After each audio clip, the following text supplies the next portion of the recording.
Hello. Hey, Hey. it's Tuesday night. You know what that means. It's time for, I don't know. I was gonna come up with a joke. I'm a little groggy. Why are you groggy? I got the allergies. Ah, I'm not sick. Like I don't feel sick, but I've been dealing with sneezing and all that fun stuff all day. So I feel okay. It's just the little bit of the. I've always had this. mm-hmm. It's just that time of year. Last year I had to go to the doctor because one of my ears was like clogged feeling, and it was freaking me out. Because I think I've talked about this before, but I'm super sensitive about my ears. Yes. And he was like, "No, it's just allergies. You're fine." I'm like, nothing wrong.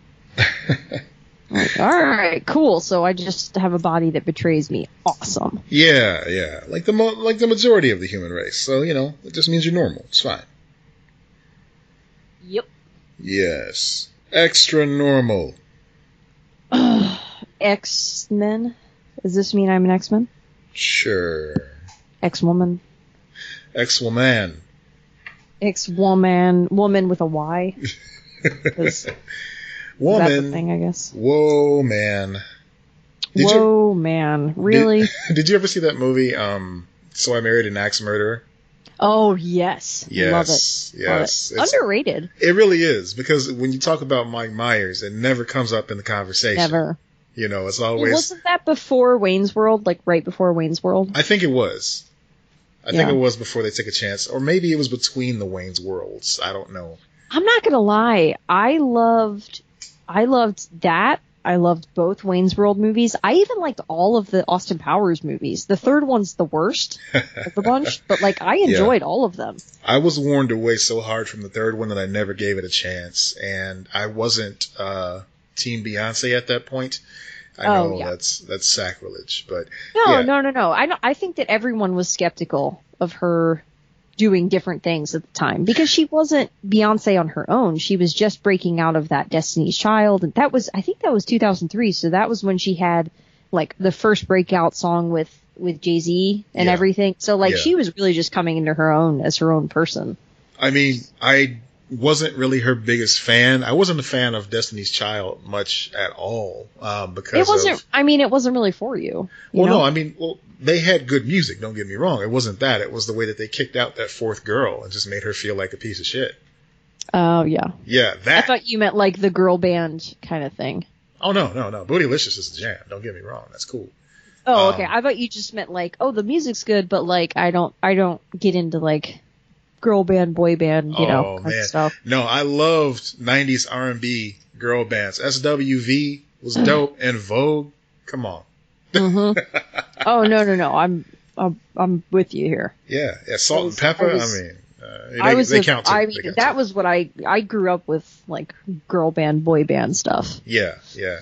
I mean, when it comes to the traditional, 4, Spice Girls, 5, 6, or 7 dudes. I mean, when it came to the milquetoast dudes getting together, I didn't really get with that too tough. I admit that was not my. You said, I wasn't the target market. You were 8 years old. I was 8 years old, and I was this is the coolest thing ever. That's what I meant by I can see why that wasn't your jam, because the music holds up better with those other artists that you're talking about, though. We can take it back even farther than that. We can take it back to the days of Menudo and New Kids on the Block. That was my age range, and I still. Was it? Yeah, I was still just was pass. New Kids the first one? Was that the first real legit boy band? I think Menudo predates New Kids on the Block. New Kids. NOKTB. How do you spell Menudo? I'm guessing MENUDO. It's a band and a soup. Minuto. No, that's Spanish. That's something. I don't know what I got here. Yeah, no, it's a band and a soup. It's I'm just gonna Google boy bands instead. Boy bands. Ooh, Vogue. Who was Top in boy that? Bands Who was the breakout stuff? Ricky Martin. That's where he started. That's what I'm trying to. Okay, early history. Jesus, the Beatles. The Beatles were the first British boy band, obviously. They kind of predated that. And then it was the Jackson 5, the Osmonds. I mean, if we're then it gets into Menudo, which is MENUDO. Right. I feel like when I think of boy bands, and this is kind of a weird thing because a band usually means a group of people that play instruments. I rarely consider like the talented bands that could actually play instruments together. I think of, just the song and dance guys, like New Kids, like NSYNC, that sort of thing. Yes. But yeah, I guess the Beatles would count. But they were chasing what the Beatles had when they made those types of boy bands. They were boys in a band. I get it. They were boys in a band. Ricky Martin was Menudo. Yes, he was. I remember seeing like Menudo show up on TV, like anytime you turned on Telemundo back in like the early 80s, Menudo was on there. Like they were just like a conglomerate. Like they ran Telemundo. Yeah, so you have Menudo, New Edition, New Kids on the Block. That's 70s and 80s. Mm-hmm. Then in the 90s, you get Boys to Men, Take That, Backstreet Boys, NSYNC, and Westlife. Westlife. Jesus, I haven't heard that name in a long time. And then now it's 2000s. You get Backstreet Boys and NSYNC continue. Westlife continues. And then you get Jonas Brothers. And now it's One Direction and K-pop. Did they even bring up Color Me Bad? Because Color Me Bad was definitely a boy band. That was a man band. Not in the highlights that I'm seeing here. They were definitely not a highlight. They were a low light. But I'm sure they're somewhere in the articles. I wanna sit you, Oh yeah, that was. Please never sing that to me again. Deal. Deal. No better. And it was bad with 2 Ds, so you knew they meant business. They were bad. Yeah. It was bad. No one was threatened by them. They were just non-threatening. 100%. Yep. Yeah. I had some guys at my school. Welcome to our show, everyone. Yeah. Welcome, everybody, to Lex and Matt's Excellent Adventure. I'm Matt Peters, joined as always by the enigmatic Enigma, Lex Lutz. Yep. That's me. I was waiting for a name. I was waiting for you to do it. You followed through on not giving me a new name. I told you. Now it's all about the adjectives. That's it. Now that's the next evolutionary step of that. I'm just going to spell it out for people in case they weren't paying attention. So makes sense. Let's get all the housekeeping out of the way. Let's talk about the Twitter. Let's talk about the website. Let's talk about the link tree. Let's talk about our Instagram. Let's talk about our Patreon. Okay, we've talked about them. Moving on. Yeah, I was going to say, you're just annoying me at this point, so I'm sure that they're not happy to hear it. So, the website's not ready. No, but if you go to lexandmattpod.com right now, it redirects folks to the link tree where they can actually just click on all of the things. Yes. Yeah. I'm making a legit website where I will be posting the episodes and I suppose any news stuffs. And then it will have, I've already set up all the links and everything. So it'll have, just like our link tree, it'll have, like, you'll be able to pull it up in the corner and go to find our Patreon, find our social media, Apple Podcast, Stitcher, all that jazz. So. Can you put up the little, Angel Fire under construction GIF until we get it ready? Sure. Okay. No, I don't know how to do that. Guys, I do not know how to build a website. No, but you're learning on the job. Money. Yeah. Yeah. But, that Patreon, though, if folks contribute to that, that's all I had. That's where I was stopping. If folks contribute to that, they can, help us to build a bigger, better podcast and a website for them to enjoy and to share in the glory. Yes. Yeah. And you get cool stuff. So, in the beginning of, next week, technically, the beginning of July, I'm going to start mailing out some cool bonus stuff, which is stickers for some of our patrons. Going to get some sweet logo stickers. For those that are listening to this right away, there's still time to get in for the month of July. Mm-hmm. So if you get into the Patreon, then you can get some of that cool first edition, exclusive collector's signature edition swag that Lex is going to be mailing out. Mm-hmm. Yeah. You have until the 1st for this cycle. So get in on it. The only thing is if you get a mug, that might be a little bit delayed, but, We'll start working on it. Fun stuff. Yeah. But Oh yeah, I'll get it made like ASAP. But yeah, so that's what next week I'm gonna be mailing out all that. So, and I keep updates on our Patreon itself. So yeah, cool stuff. Yep. On there. So go check it out. We got too many episodes up there right now. We've got one that's behind the Patreon wall. We got one that's kind of a little teaser for you folks. And we're going to be adding more stuff to the exclusive content side of things this week as well. I've got some stuff going on this end that I think the fans will really enjoy. I'm excited for that. Word. Whatever that is. I know. All right. So let's get into it. Yeah. Let's talk about the breaking news. Breaking news right before the show. Office. I texted you something, and you were like, "It's already in the notes," and it affects us both very deeply. I saw it at pretty much the exact same time as like you sent me the message, which was hilarious. Yeah. What site did you see it on?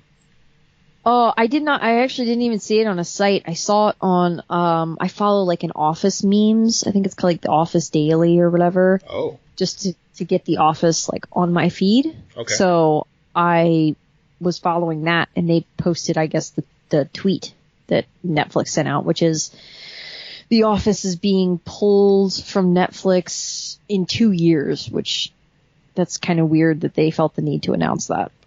Yeah. This early. Yeah, for sure. I mean, I guess they want to make sure that folks finish that binge that they've been working on for so long. You know, this gives you ample time. That's not how people binge The Office. People binge The Office on repeat all the time. That's how The Office is meant to be watched. That's true. But they want far too frequently. They want to emotionally prepare you, like you said. They want to make sure that you're ready, you know, for the eventuality that it's going to go away. Doing. What they're doing is they're trying to put pressure on NBC to let them to make people pissed off. Okay. They said in the tweet that you can still watch it ad free on our website. They took a dig at whatever this new streaming service is going to be for NBC. Yeah. You guys, I have a solution to all of this. Go on Amazon right now and buy The Office on DVD. There you go. You have it forever. Seriously. And also, it's worth it just for all of the bonus deleted scenes. They are so funny. I'm going to check how much it is because I only spent like $30 on it. For the whole series? Yeah, the whole series. That's dope. I got the same deal with Parks and Rec. Okay, so it's $67 right now. Okay. I keep an eye on it. It might drop a bit. Because I've seen it drop lower. Like I said, I paid like $30 to $35 for mine. I got it for my birthday a couple years back. That's cool. So you can get them well priced. Or, I mean, if you feel like interacting with the real world too, you can like go and get it from your local library. They rent stuff like that. Yeah. I'm just saying, if you're a person that is distraught over this, which, yeah, it's a huge loss. And you know this means that Parks and Rec is gone too. Oh, yeah. And 30 Rock is already gone. 30 Rock's on Hulu. That's right. I'm missing 2 seasons of 30 Rock. I gotta hunt those down. They don't have 30 Rock a complete series. I got Parks and Rec complete series. I got The Office complete series, but 30 Rock I've had to hunt individually. I feel like it's because they always think it might come back. You know what I mean? Like, they just don't accept the fact that she's really done. Like, no, she'll be back. She'll be back. It's fine. Yeah, that's fair. No, that's definitely fair. But yeah, so if you like a show enough where you're rewatching it on that level, become a bunker person like me, where you're like, if shit goes down, I've got it. Yeah. Because I've been in this situation a couple of times now where Netflix or whatever streaming service, usually Netflix, but it's just because they're the most popular, has tried to pull something from there. Or they, like The Wonder Years is not on Netflix anymore, but I have the whole series. I mean, that's why people feel suspicious of like digital services anyway, because stuff like this stuff might just disappear. Even though you're paying for the service, even though you're basically voting with your wallet, and they can see the analytics, they know people are still watching The Office because it's one of the most like recommended shows on there. You go on Netflix right away, the first thing that pops up. Well, I don't know if it's just me or not, but no, it is. It's one of their most viewed shows. Like they don't release numbers, but that is true. So there's that, and then there's the fact that like, occasionally times change, tastes change, some episodes may get taken down. They may, lose rights to a certain aspect of that show, maybe the music or something like that. Yep. Wonder Years has that problem, Mm-hmm. So yeah, I mean, physical media is still worth it in certain instances, in my opinion. For me, it's totally worth it. If I love a show enough to where I think I'm ever going to rewatch it, that's my rule. Yeah. Are you going to possibly want to rewatch this at some point? If the answer is yes, then I'm going to own it. That's a good, that's a good angle. That's one of my concerns about this all digital Xbox that came out recently. Just the discless, Xbox. Yeah, I don't buy into that shit. Allegedly to save you money, but I mean, who owns an Xbox or who's an Xbox gamer for years and years and years that has only been digital? You at least. And it kills our resale, ability. And absolutely. Purchase ability. Right. Or just letting your brother or sister borrow the game, Yep. That's a rite of passage, passing it from one generation to the next. It's bullshit. Yeah, exactly. So, I don't know. I don't buy into the whole digital thing, but oddly enough, with the Switch games, I go full tilt digital with those because... Well, some of them are only digital. Yeah, there's that. And I mean, that's fair, but the discounts are so deep on those, Nintendo cards around the holidays, where it's mm-hmm. you stock up on them and you have all this Nintendo cash to spend on whatever.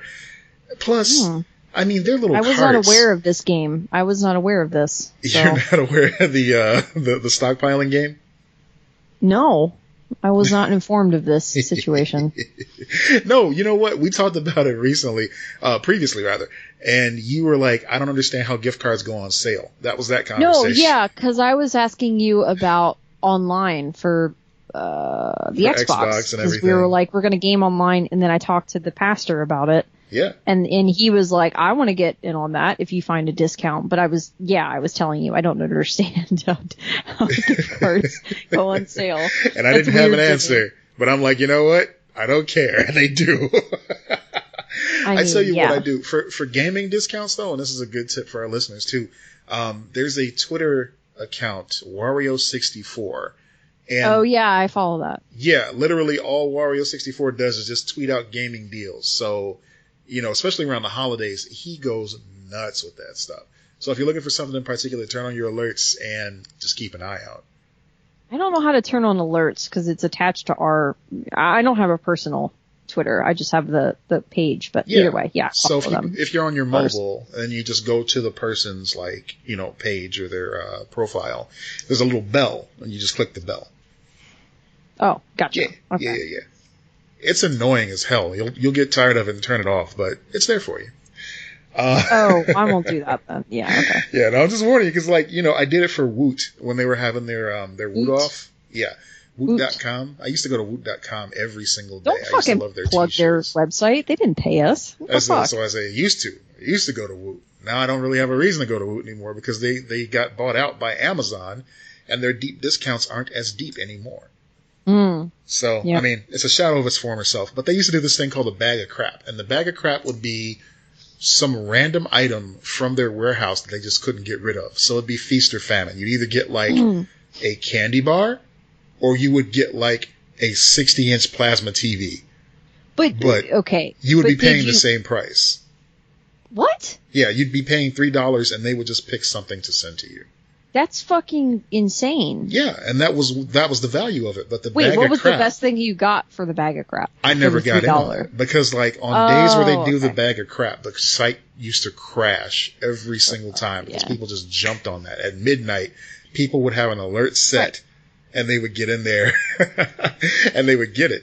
So another thing that Woot used to do, they used to do the Woot off, and I think they still do, where it's they have a new deal until, they run out of stuff to sell. So, even within the confines of the Woot off, they would have bags of crap show up sporadically throughout the Woot off. And you'd have to jump on that or you'd just be out of luck. So, yeah, Archie and I used to be crazy over that and we never really got one. But they had some good deals back in the day. That's cool. Yeah. Yeah, I'm genuinely curious to hear how people feel about that, like, not Woot, but about this all digital and like how we're kind of held to, Netflix screwing you over. Yeah. This type of situation, and how now NBC wants to do their own streaming service. All of these networks want to do their own streaming service, have their own shit on there. Right. Because I'm not buying into this. I'm just not. Like, this is not going to happen for me. I'm going to buy physical copies of stuff and just be an old, bitter lady about it. Because, no.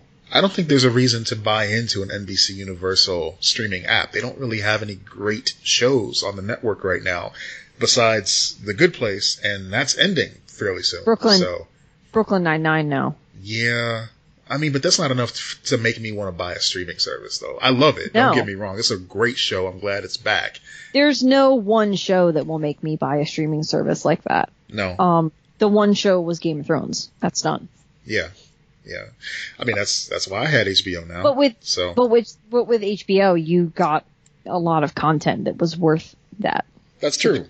I mean, some nights I would just be, awake and I'd go through the movie section. I'm like, oh yeah, yep. HBO. You used to be able to just, that's what it used to be about. Going to HBO to watch movies. Like, oh yeah, they have movies on here. Yeah. So, you have it guaranteed every Saturday night you're going to get a recently released movie on HBO. Yeah. Man, I still remember the old theme song for HBO. Like, that's how crazy I was about it. I used to love it. I think my aunt had cable, and so when she would babysit us, we would just be hyped for the Saturday night movie. We're hoping it was something good. And we never knew, because we didn't just have like the automatic info right there in front of us. Sometimes you get Romancing the Stone, and sometimes you would get like Sophie's Choice. Both great films, but only one of those was great for kids. Yeah. Oof, you could get some intense shit. Yeah. I used to do that as well, where it's like, what's cable going to throw at me? What am I going to get today? Those were the days. Yeah, you never know. And then sometimes it'd be like, oh, okay, they just showed the first movie. Now it's the sequel. You watched Mannequin. You're going to love Mannequin, too. Oh, when you get into that, that's the best. Because that was just like, oh my God, it's all set. I'm here. I'm done. Right. Yeah. Or if it's some movie that you really loved and they made like a direct-to-DVD like sequel, you're like, oh, they made a sequel to this? Oh, it's going to suck, but it's going to be good. I do kind of want to revisit like some of those direct-to-DVD or direct-to-VHS, whatever it was at the time. Yeah. Like the Aladdin sequel that's like all wrong. Yeah. Stuff like that. The one with Hank Azaria as the genie. Yeah. Mm-hmm. Yep. You guys, you got me on board with your Plex service recently, and I was looking through some of that stuff. And you guys got a good collection, but Plex, for those who don't know, is a way of. So this is what's cool. If you have The Office, you can buy something like Plex. Like I own The Office on DVD. And then I can put it on my server. And it's basically like a digitized version of the things that I have, my own stuff. Matt has access to it just because he's family, but but it's a cool, it's a really great service, and they have great customer service too. We've had a couple problems in the past, and we've been like, hey, I mean, it's not like they're, something went wrong. It's just like, hey, how do we fix this thing? Like, this is messed up or whatever. So. It's a good company. There have been, like, Disney runs the table when it comes to direct-to-DVD, direct-to-VHS sequels. Mm-hmm. They were churning those suckers out like crazy, like in the late 90s, early 2000s. Like, they had a Bambi 2 for some reason. Like, I don't understand that. So I don't either. With the direct-to-DVD and VHS sequels, it'd be weird because it's like the movie tells the complete story, so they would have to sometimes, like, do like an in-between story. Like, all right, this happened between these scenes, like Lion King 1.5, That movie was fun to me. I remember when that came out, and I was like, oh my God, that's the movie. But then they're in the movie. It felt like, I feel like that was like this is a taste of what comedy can be, Alexis. Like, you'll enjoy this. In my brain, I'm still Alexis. So anyway. That was weird of the, that was kind of the weird beginnings of the meta Disney movies that they started coming out with. What other ones were meta? Like that? I would say Emperor's New Groove is the prime example of that. Oh yeah, that movie was weird. I'm not gonna lie, I didn't get it. It was so self-referential, like everything, like Yeah. the part where they're going, like they're chasing Cusco around this map, Mm-hmm. and they get lost, and then Kronk just pulls down the map, and he's like, "Yeah, we went around in circles like 5 times, and he's still right here, this little dot." Like, I feel like I'd like it more as an adult, but I remember as a kid, it didn't click with me the way it did everyone else. yeah.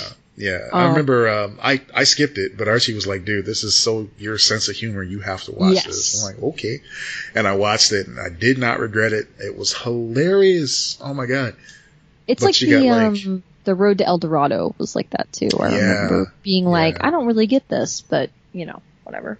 One of those hidden gems. Oh, or was no, that DreamWorks? I think that was DreamWorks, or maybe Fox. See, DreamWorks got me with that Prince of Egypt. And then I was full forever. I didn't have to eat again. I was so happy. Prince of Egypt was wonderful. It was a delightful film. We did not need Little Mermaid 2. We did not need Little Mermaid. What is she going to do? Get rid of her legs? I don't know. What happened? Again? She's going to mermaid again? Yeah, we didn't need that. They had an animated series, man. There was The Little Mermaid. Oh, I remember that. Yeah. Oh my god, I forgot about that until just now. It just they had an animated series of all of them. Yeah, they tried. Aladdin. Aladdin's animated series is actually Lion King good. was Timon and Pumbaa. That was fun. Yeah, that was fun. Aladdin's was fun because it was like actually it was continuing the lore of the movies. So they wanted you to suspend a little bit of disbelief and kind of act like the end of the first film didn't happen and he was still a pauper. Or street rat, whatever they called him in the movie. But it still played to the same themes. And then it led into Return to Jafar. Or it spun out of Return to Jafar. I don't remember. I don't either. But then the third one wrapped it all up. And Robin Williams was back. And it was great. Wait, what? He was back? Oh, yeah. What? He came back for the third one.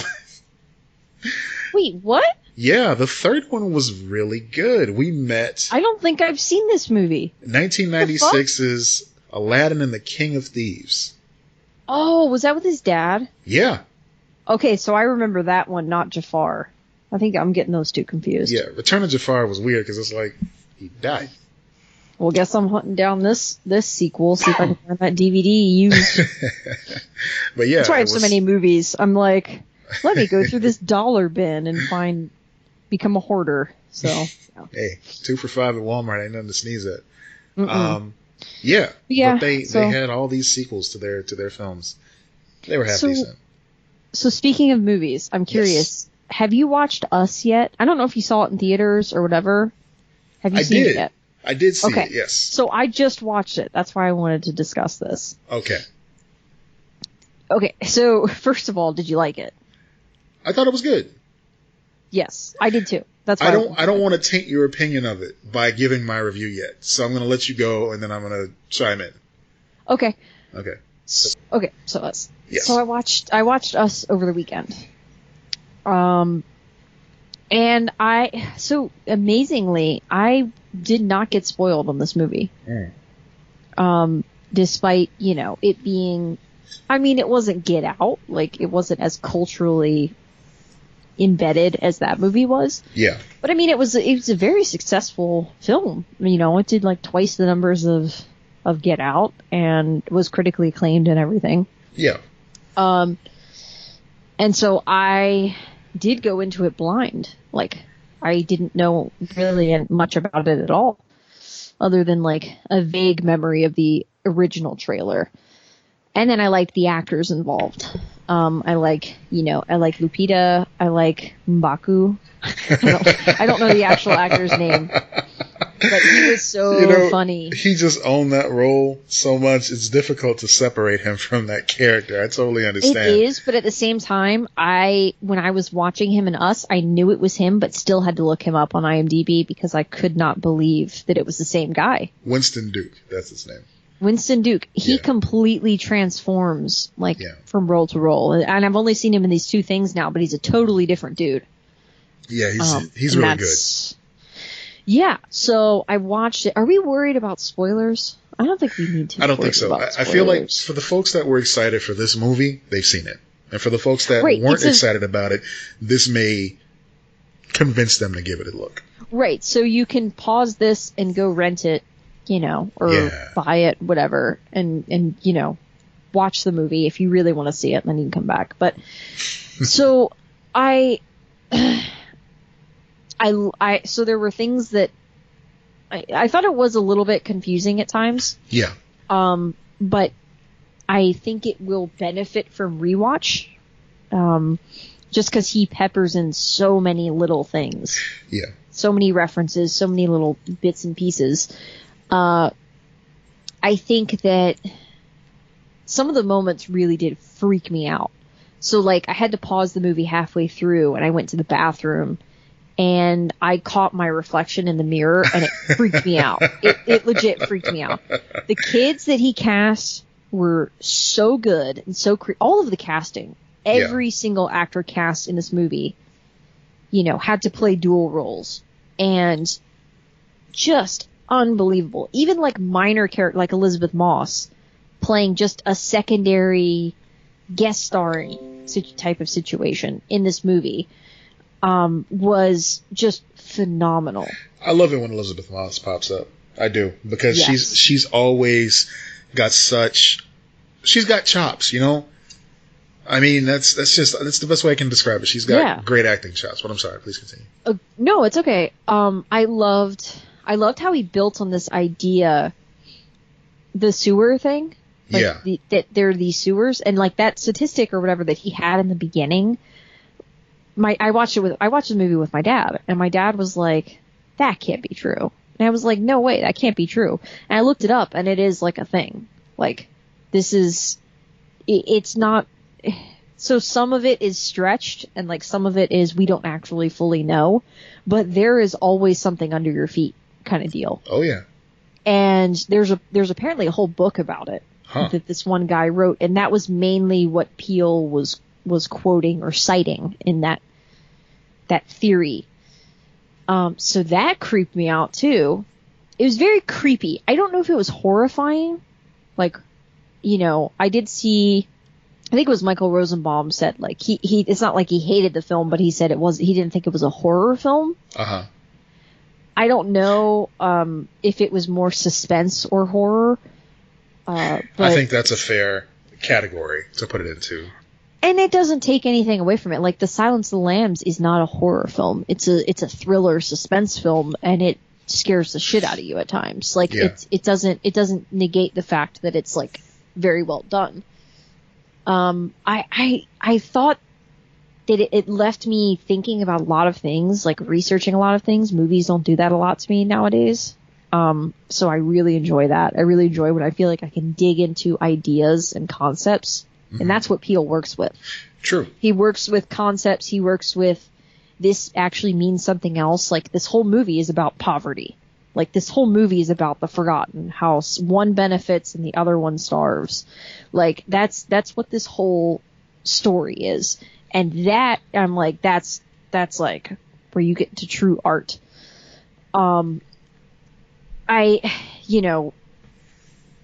I do think that there was that, like, desire to get a twist, that desire to get things, and I wonder how it clicks. Yeah. Like, does it make sense when you rewatch it? Because, when you see The Sixth Sense, you go, wait, no, that can't be right. And then you rewatch it, and you go, oh, no, it was there the entire time, and it makes perfect sense. Yeah. I'm curious I really do want to rewatch it and see, did he plan, because I really have a lot of faith in him as a filmmaker. I think he probably did it right. Mm-hmm. But I don't know. What did you think of it? I really enjoyed it. I particularly with, I mean, he's a brilliant director and all that, and we already know that. Like, to me, he's definitely proven himself. But really blew me away about the film was the performances. I agree. I agree. Good. I think the performers really did a great job of bringing these characters to life. I got to tell you, after coming out of the gate so strong with Get Out, I think that my expectations were a bit too high for this film. Okay. Yeah. I think it was a wonderful movie, and I think that it was just captivating in the cinematography in a lot of different ways. Mm. But as I watched it, when I let myself get sucked into it, it didn't feel like the same guy that gave us Get Out. It didn't feel like Jordan Peele. It felt like I was watching. But here's the thing: I felt like I was watching a Hitchcock movie. Yes, that's what I loved, man. It was like he traveled back in time and did a late 60s, early 70s psychological horror film. Like he was making Rosemary's Baby. That's a double-edged sword right there for me. Simply because, he did make something that felt like it was indicative of that time period. However, it also felt like it was an homage. It felt like it was something that he was just kind of doing not even to paint by numbers. I don't want to disrespect it by saying that. But it felt like he was going with that old recipe. Like he found his grandmother's recipe for cookies and he was trying to bake them just the way he remembers them. And they turned out great. But, now we have certain other methods of baking. We've come a long way. Like we're not using lard in the recipe anymore, Well, okay. So what was so you thought it was, so what do you mean by that in the expectations of we do things differently now? So in the expectation of okay, take something like if we're going with horror. So this was definitely suspense. Yes. Just putting that on the shelf. This was suspense. That's fine, yeah. But using horror. Real quick, were you horrified by Get Out?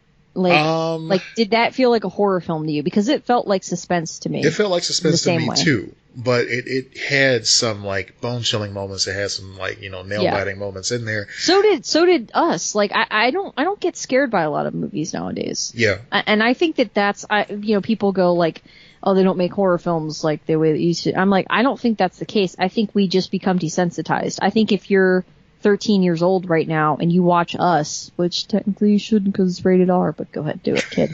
But if you watch Us right now, it's going to horrify you the way that I felt when I watched Halloween for the first time. I think there were some unsettling bits in there for sure. Yes. Mm-hmm. However, I never really got that air of, okay, things are going horribly wrong. And it's because even within the moments where things seem so dire, they couldn't get any worse, the suspense was lifted because there were some comedic bits that were worked into it by design. Mm-hmm. With Get Out, it seems like they had some moments in there that were kind of laughable, just Lil Rel, period, being in a movie. They were baked into it by design, yes, but they didn't detract from the overall, horror, or not even horror, but the overall terror that was happening on the screen in front of you. Mm-hmm. I feel like, just the deaths in the film weren't really given enough weight. Like when they, are in the other family's home. And they end up having to fight them, and they end up killing some of these people. For me, that brought to light some of the theory that I had working in my mind already, that they had traded places, because of the lack of empathy, the lack of shock that her kids had after killing these other human-esque looking beings, I agree that was missing. I started to piece together that something was wrong with her. Yeah. As she became seemingly more animalistic. Yeah. With every kill. And,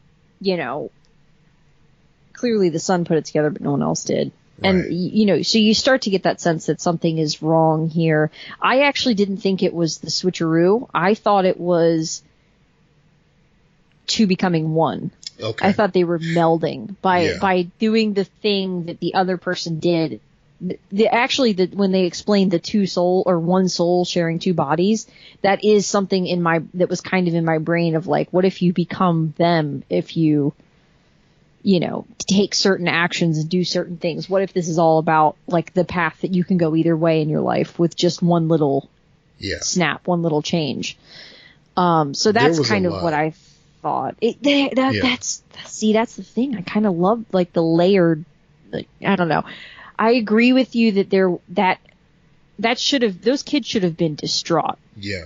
Yeah. As much as you were rooting for them. And I feel like this was so what he did in Get Out that was so brilliant was he had, instead of the black guy getting killed, the black guy survives and is the hero of the story. And that he was subverting expectations. And he carried that same thing and applied it to the young girl in this. I think she was the hero of that movie, in my opinion, the daughter. Yeah. And cause she had more kills than anyone. She was taking care of shit left and right. Yeah. But by doing that, he had all of them lacking emotional depth, and they didn't understand what they were doing, but they should have felt like, I totally agree with you, they should have felt emotionally messed up by the fact that they killed someone that looks like someone they love. Right. Instead of fighting, I think they looks like yourself. They were fighting over the front seat at one moment, like when they were trying to get away from the doppelganger. That was so fucking stupid. Okay. I was so frustrated with that. Yeah. See, and that's just the thing. Get Out set the bar so high. I can just name any horror movie that I've seen within the past 20 years of my life and just, count off all the things that are wrong with it. Movie mistakes. It's a thing. There's YouTube channels devoted to it. But when you come out with something that's like Get Out, that's damn near perfect, and then follow it up with Us, which is great, but not quite at that level. So I feel like there were aesthetic choices that necessarily don't agree with, but I tried watching some of those, like, because I wanted to find problems with Us. Yeah. Story-wise, because I was just like, okay, because I had heard, so back when it came out in theaters a couple months ago, this person in my class, without spoiling it, had said, like, oh, it doesn't make sense. Like, the movie doesn't make sense. Okay. Like, it's all, like, it's a giant, the professor was explaining what plot holes were, basically, and she was saying, oh, that's like what Us is. And I was like, okay, so there's probably plot holes in this movie. Sure. And so I started watching these YouTube videos, and I was like, these things that you're describing are not plot holes. They're either questions that were not fully answered, which seems like a choice that was made. Yeah. Or, like, they don't destroy or break the plot. Right. And, that's actually something that I was going to bring up when I was giving my critique about it, simply because, there were a lot of unanswered questions at the end. I mean, with the big zoom out and the Hands Across America thing and how that tied into everything. Yeah. Like, you're left with more questions. Once again, that is some 70s horror film type of shit. But you're left with more questions than answers, And I think, of course, it's by design, but it is definitely a choice. It's a choice where it's like, okay, I don't know these answers. We may come back and re-explore this world at some point, but for now, this is what you're getting. And that, I think that's very... Yeah, that's 70s right there, Hello? too. Yeah, can you hear me? Lex? Can you hear me? I can hear you. Can you hear me? Yeah. Okay, that's weird. Just, like, chopped out. That is weird. We're having weird connection issues tonight. Yeah. Anyway. Yeah, so it left some... Yeah, it certainly left some things open. I didn't feel like those were plot holes, though. Right. If it's by design, it's not a plot hole. At the time, I was disappointed because it's like, I want to know more. Like, how does this universe work? If everybody has a doppelganger, what is happening in the rest of the world right now? I completely agree, and I hope that he explores that world more. And it doesn't even necessarily have to be the same characters. He can pull like a Cloverfield type situation. Yeah. Where he's in the world, but not with the exact same people we had in the first film. He's got a production company, and his career... Monkey Paw. Yeah, Monkey Paw. And this is bigger than... His career is as big as it's ever been. I remember a year or two ago, they were actually soliciting ideas from creators of color. Like, hey, you have this great idea. You've always wanted to see it get made. Come talk to us about it. Kind of pulling like a Tyler Perry, but specifically with, like, supernatural and interesting, like, sci-fi sort of stuff. And that was so cool to see. So I can't wait to see what comes out of that, Full honesty with that moment. Yeah. Because I remember us talking about it, and so I looked at that, and I'm like, oh, they're only accepting creators of color. I was like, well, shit, that sucks. I can't do it. And then I went, oh, you know what? That makes sense. Okay, cool. So guys, that's how you deal with a moment where you go, I don't have the thing that someone else is getting right now. Get over it. Get back to work on your own shit. You'll be fine. Right. It's like, oh yeah, That's right.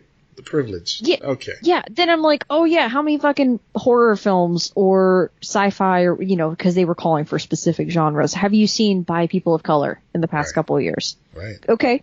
Well, Jordan Peele. All right, cool. End of fucking list. That's why they put people of color specifically. That's where you go. You root for people. Don't go like, why are they getting a thing that I'm not getting? Because fucking everyone before you got a thing that they didn't get. So, chill. Like, I mean, I remember that being a thing when that came out. Wasn't it like people were getting mad about that? Just like they get mad about like anytime we discuss, oh God, what's it called with colleges and all that stuff? See that, you know how it goes, like when you can't remember something and then you're trying to remember it with someone else and then they can't remember it. I hate when that happens. Someone in their car is screaming at us. I know what you're talking about. We know what you're talking about. Okay. But yeah. Right. And then people get all, bent out of shape about that. I'm like, it's not taking something from you. It's equalizing. Like, it's making it a true level playing field, know? Right. It's making up for the fact that, like, this was not an opportunity given to previous generations or whatever. Yeah. But yeah, I walked away from it going, okay, it left me with a lot of questions, which I liked. Mm-hmm. Yeah, there were some things that I agree with you on the, like, tonally and all, things like that, but I really enjoyed it. I love his use of color. That's one thing that I'm like, dude, what the That's fuck? what I was saying. Like, the cinematography You've been studying that color wheel. Gorgeous. Damn, dude. It was absolutely gorgeous. Like, from start to finish, every choice that he made, or his team made, I should say, because it wasn't just him, but like everything was a work of art. Every frame of that film was a work of art. Yes, and that was 100%. So cool. Yeah. Yeah, and I agree. And I'd be curious if you rewatch it, because I know I'm going to end up rewatching it at some point. Yeah, it's on. Like, what do you feel? It's on home release now, so yeah, I got to go back and check it out just to see if, like, okay, maybe my expectations are too high. That's happened to me before, and we talked about this a little bit on the movie episode on Patreon. Just like, sometimes my expectations are so high going in that I have to give it some time to breathe and revisit it later. Matrix Revisited. Mm-hmm. Yeah, just like that. Yeah. No. Yeah. I'm genuinely curious to see what he does next. Same. What is his next thing going to be? Because whatever it is, I'm in. Like, at the end of the day, I'm still in, Yeah. For he's sure. One of, whether it lives up to the expectations or not, he's still one of my favorite creators right now, because it does feel like there's no one else like him. Yeah. He's truly doing original things. Voice. Absolutely. And I feel like it's because he's got that comedic background, like that's a big part of understanding how horror works. It's just getting that reaction, knowing how long to wait. And as much crap as I give their show for not having those beats quite right, it seems like he's really, like, hit his stride with suspense. So yeah. You meant Key and Peele? Right? Yeah, exactly. Okay. Yeah. Sorry, I didn't clarify, but yeah. No, you're good. I just wanted to double. I was like, wait, is there another TV show that I'm not aware of? Have you watched the Twilight Zone? I saw the first one with Kumail. I haven't seen any of it. Kumail, yeah. I did enjoy it, and I think I mentioned this on social media. I'm gonna go back and actually watch the whole season once they finish up. I'm going to catch up on that, and I'm going to catch up on Star Trek. It's not done? I'm sorry, it's not done? I think they just showed the season finale. I could be wrong. What? Oh, do they do week by week? Yeah, they do. Oh, that's how they keep you. Okay. Yeah, and you know what? It's kind of interesting having to wait like that. I'll buy the DVD, bitch. Yeah. if it comes out, because Star Trek had its first season. I don't think that's even on DVD yet. Let's find out. Because they had. Keep going. So you're gonna revisit these. Yeah, I'm gonna revisit them. Yeah, I don't know. I'm excited to see the Twilight Zone stuff, because I did enjoy that first episode a lot. I thought that was pretty great. I've heard good things about it. Yeah, it's called Discovery, right? Star Trek Discovery. Yeah. Okay. Discovery. Yeah. Season 1 is on Blu-ray. Oh, okay. And they just aired season 2, so I'm sure that'll be a few months off. Dang. Like, and the great thing is, I don't know anything about this show. I don't know either. Nothing about it. So I'm going to enjoy every moment of it. Mm-hmm. Speaking of Star Trek, just kind of like off topic, I saw something today. A friend of mine posted a theory that if Star Trek Voyager hadn't have been so ill received by the fan base, because of sexism, continue. Obama may have never become the president. What? Yes. So I can quote this from memory. So Jerry Ryan, Star Trek Voyager was kind of floundering, so they decided to add more sex appeal. They added Jerry Ryan as the Borg 7 of 9. Jerry Ryan became super popular because of that show. Her husband, or her ex-husband at the time, was running for political office here in Illinois. Now, when he ran for office, the details of his very public divorce came up because of Jerry Ryan's celebrity, and we found out that he was into all kind of kinky shit, which is no big deal, but his wife wasn't into it, and that caused for them to have strife in their marriage, and they broke up. So, because does that mean it was abuse or something? No, but it was one-sided, which probably meant that he cheated and all kind of other shit, to get what he wanted. Yeah. But it involved like sex clubs and stuff like that. Oh, so because okay. all of that was brought to light, infidelity. and so all that was brought to light, and it flew in the face of the Republican Party's traditional Christian values, at least at that time. It gave way for the young upstart Barack Obama to become to get political office here in Illinois, therefore propelling him to the office of President of the United States of America. Thank you very much. Butterfly flaps its wings, and then we get a black president. That's how it happens. Thank you, Jerry Ryan. Better get another fucking butterfly. That's right. Flap its goddamn wings right now. We need all the butterflies. Yeah. Fuck. Someone let that shit out of your garden so that 20 million butterflies can flap their fucking wings so that we... Okay. Yep. Oh, yeah, that is interesting. Yeah, Voyager, people who don't like Voyager, those people that didn't like Voyager back then, I'm gonna go out on a limb and guess why.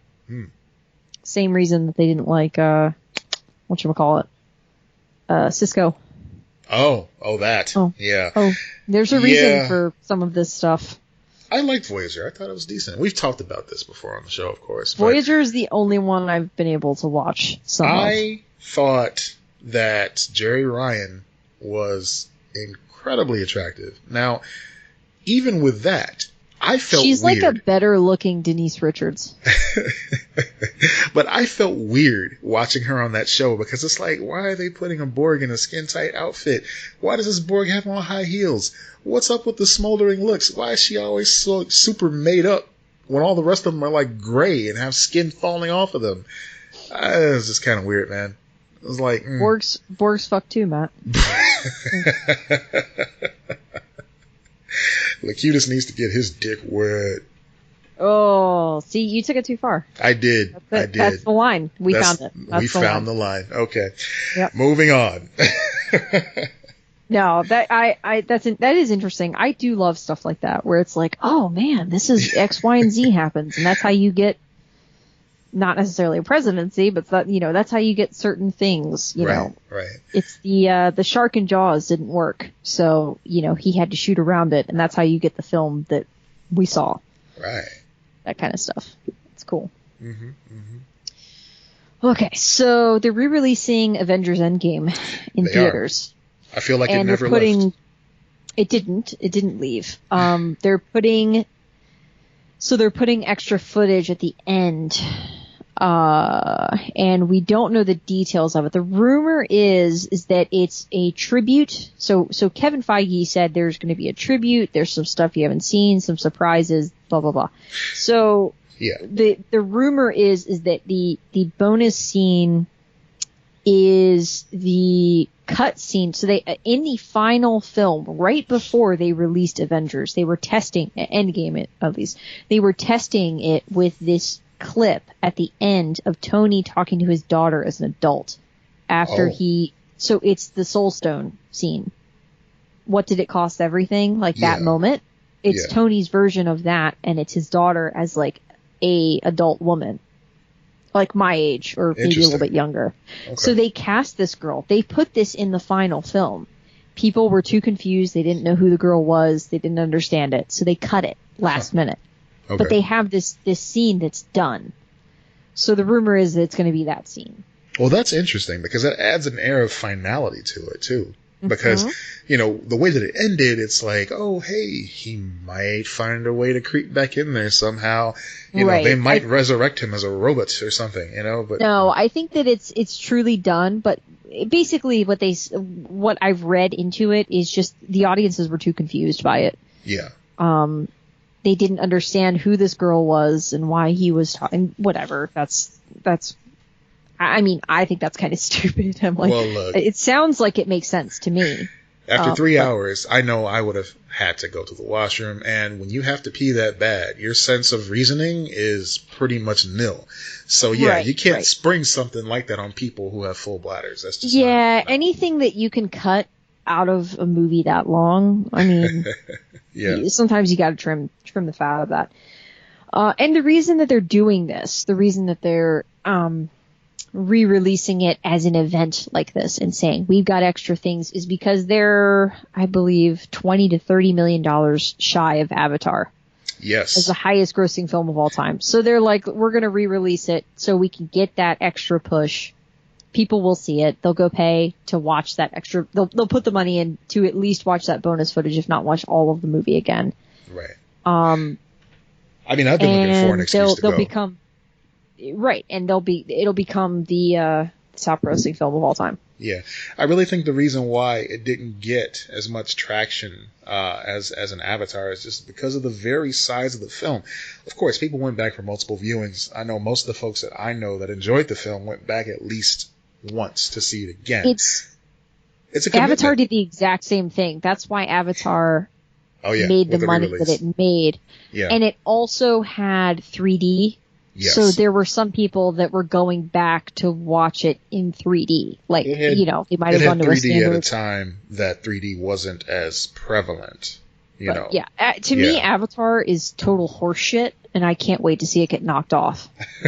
I mean, I'm not as pessimistic as that when it comes to Avatar, because it did fill that void. It brought 3D back to the forefront and really... I think 3D is horseshit, too. Okay. I mean, that's fair, but... I tend to like 3D sometimes. It really depends on the film. Episode title, 3D's horse shit. No. 3D's horse shit.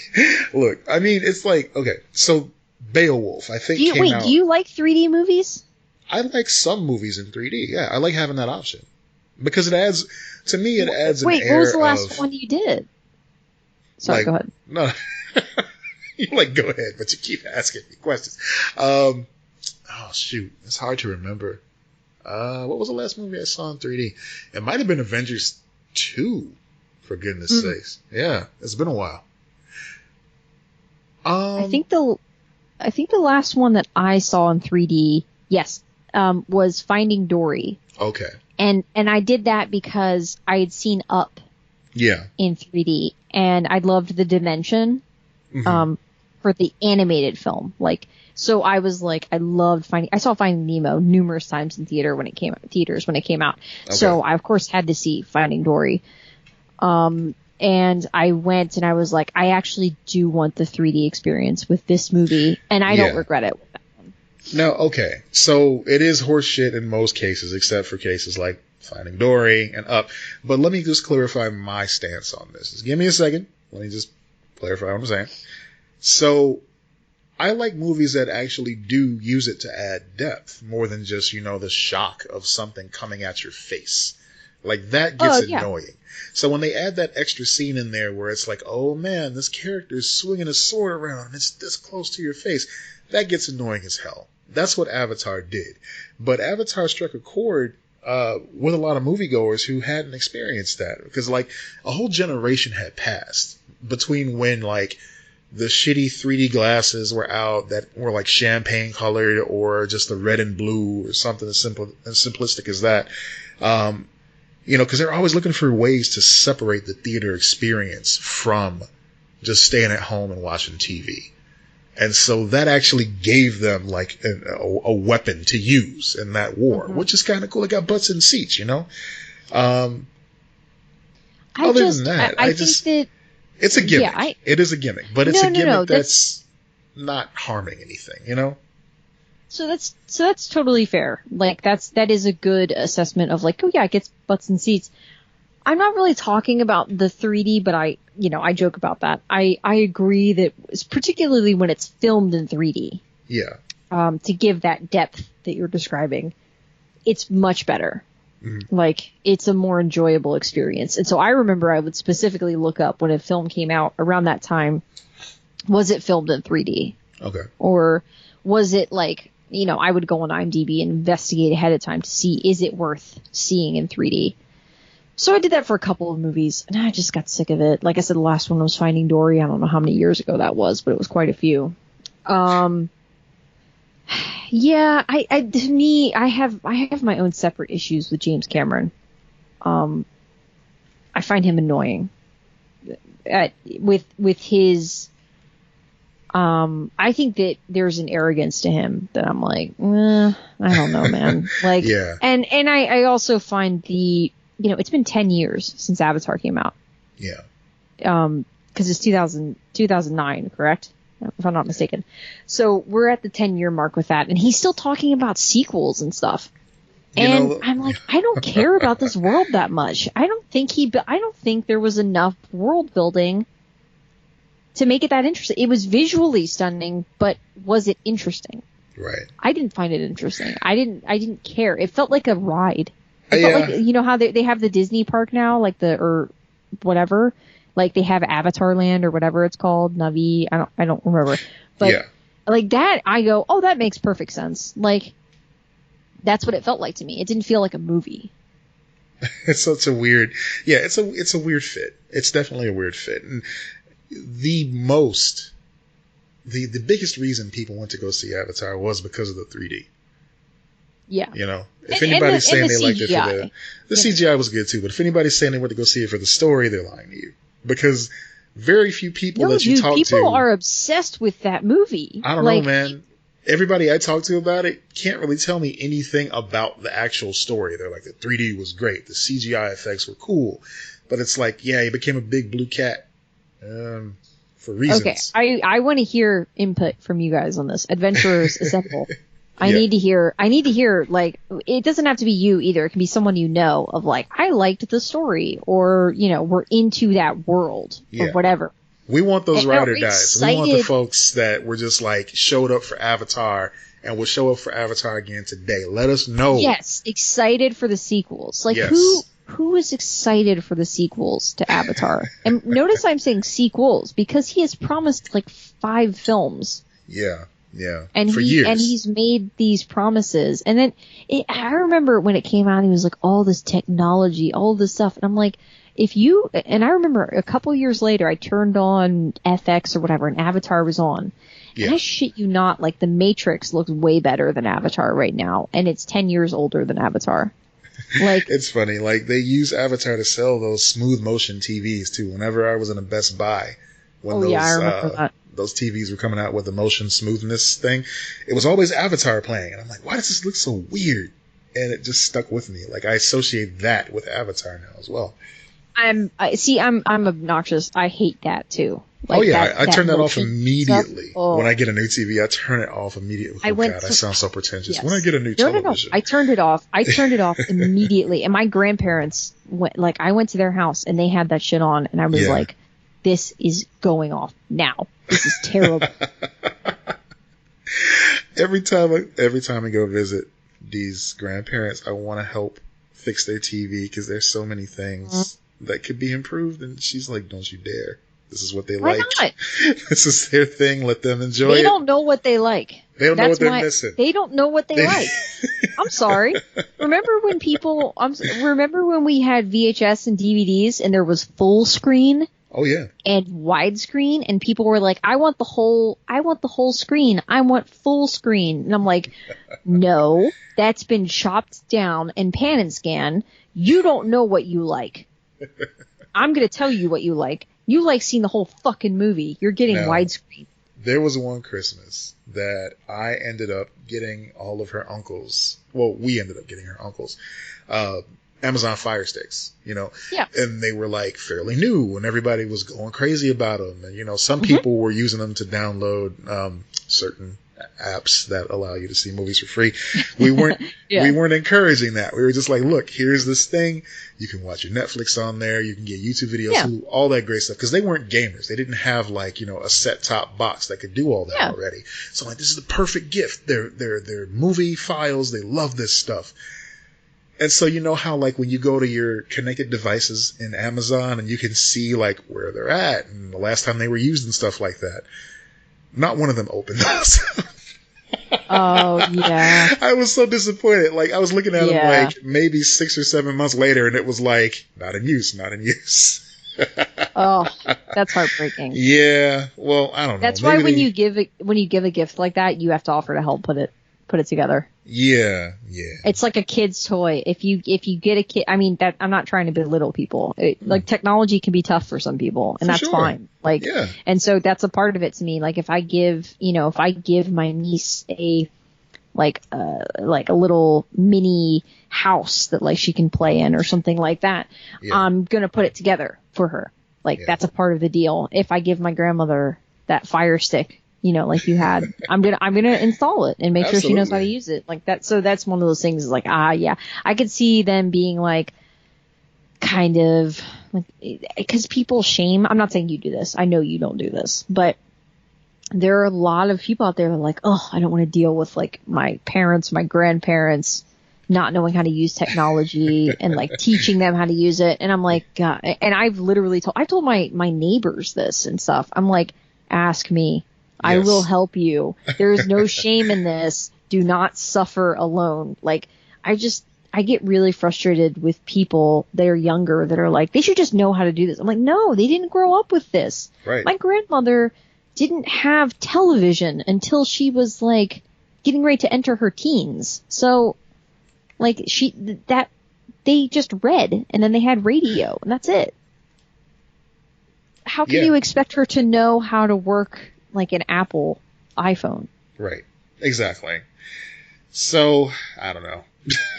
I was a little disappointed by that, but I get it. That's frustrating. That is totally, and it's not like, oh, it's your fault. I'm just saying like, I can see why older people or anyone who's just not tech savvy, they get a thing and then they just don't even install it because they know that they're not going to be able to do it. They're going to get frustrated.